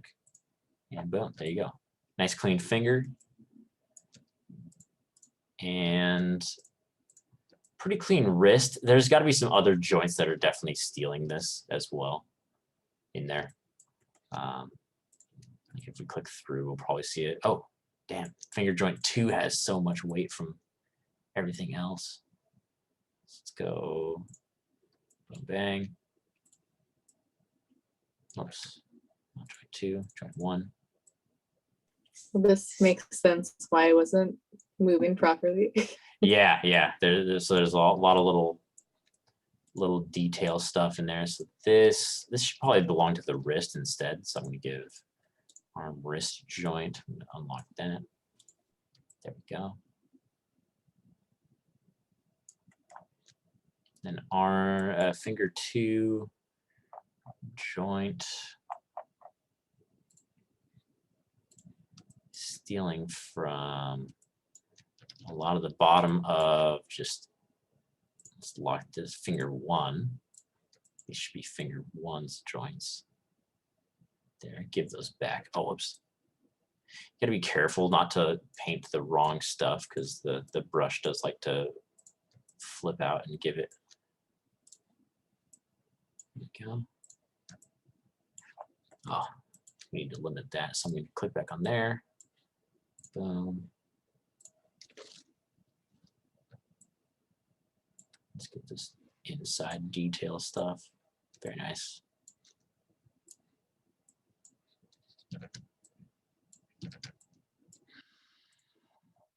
There we go. There we go. And you seem to have the same problem as before, where finger 201 has like too much weight from the end. So just unlock that last joint, go to it, and then start just adding with a bunch of weight there.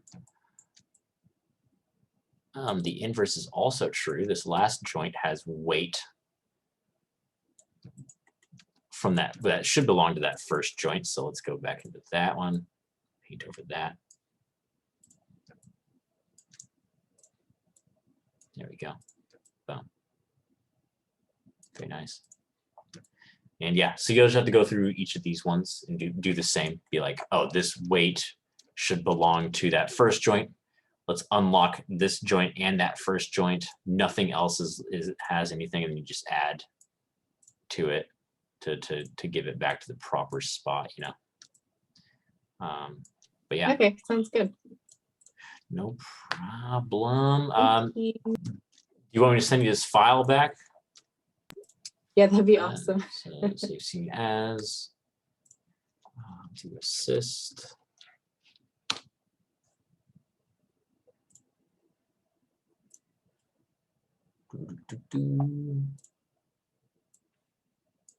Nice. All right. Okay, I had a little trouble with the hands because the character doesn't really have hands, but a stump with 3 tiny fingers on the side, and I had to rearrange my body to be straight and feet to be flat. Yeah, that's part of the rig prep that we were talking about last week. That it has to be facing forward and all that stuff. Yeah, I think it'll be fine.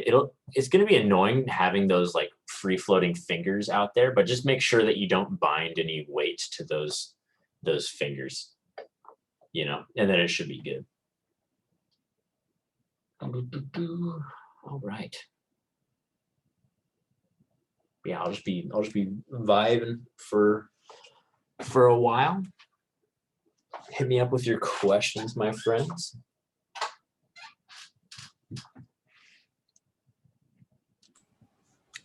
I'm probably gonna call it here, Mike, just because my stomach is not let up. Go for it. Yeah, yeah. So I'm gonna go lie Health down on the takes floor. precedence. You're gonna be like your My profile Zoom picture. icon. Yeah. I was gonna say, I think you're already laying down on the Yeah. floor, right? But officially now. But thank you so much, and I'll be rewatching this all during spring break. Please do, yeah. And feel free to reach out if you run into any problems. I know it's the hardest section of the class, so. Sure. Also, Mike, do you drink beer? Just remind me to get you a beer at the end of the semester. Hell yeah. I'll Hell yeah. Uber Eats it to you or something. Uber Here, have a Eats. beer. Can they do alcohol delivery? They should. Hey, They- if you they live They in the deliver maritime, weed. They deliver weed by app now. They should be able to do alcohol, you know? Like Yeah, 100%. So the sorry, go ahead. oh no, I just realized this is recording. Oops, you didn't hear from me. Okay, bye guys, have a good time. Totally do alcohol. Totally. I'll Just cut edit it off out. the end. Yeah, edit it in post. They actually have a whole alcohol section in Postmates, I think. They should. The That'd be so sick. the bike messenger service I work for delivers alcohol. So if you live in the delivery zone, which is like downtown Long Beach and surrounding areas. Oh, nice. Nice. Oh, so oh wait, you work for the delivery? Mhm. Hell yeah. You said you got vaxxed already, right? Like they Yeah. got some vaxes for you? Dude, hell yeah. Nice. They again, like I went because I have like type 1 diabetes, which is why isn't this lassoing? Come on. I don't know. I think if you basically go, they will vaccinate you. Oh, we are recording. You didn't hear it here, but like Wait, pausing recording. I don't think Pausing like recording for something unrelated to anything that we're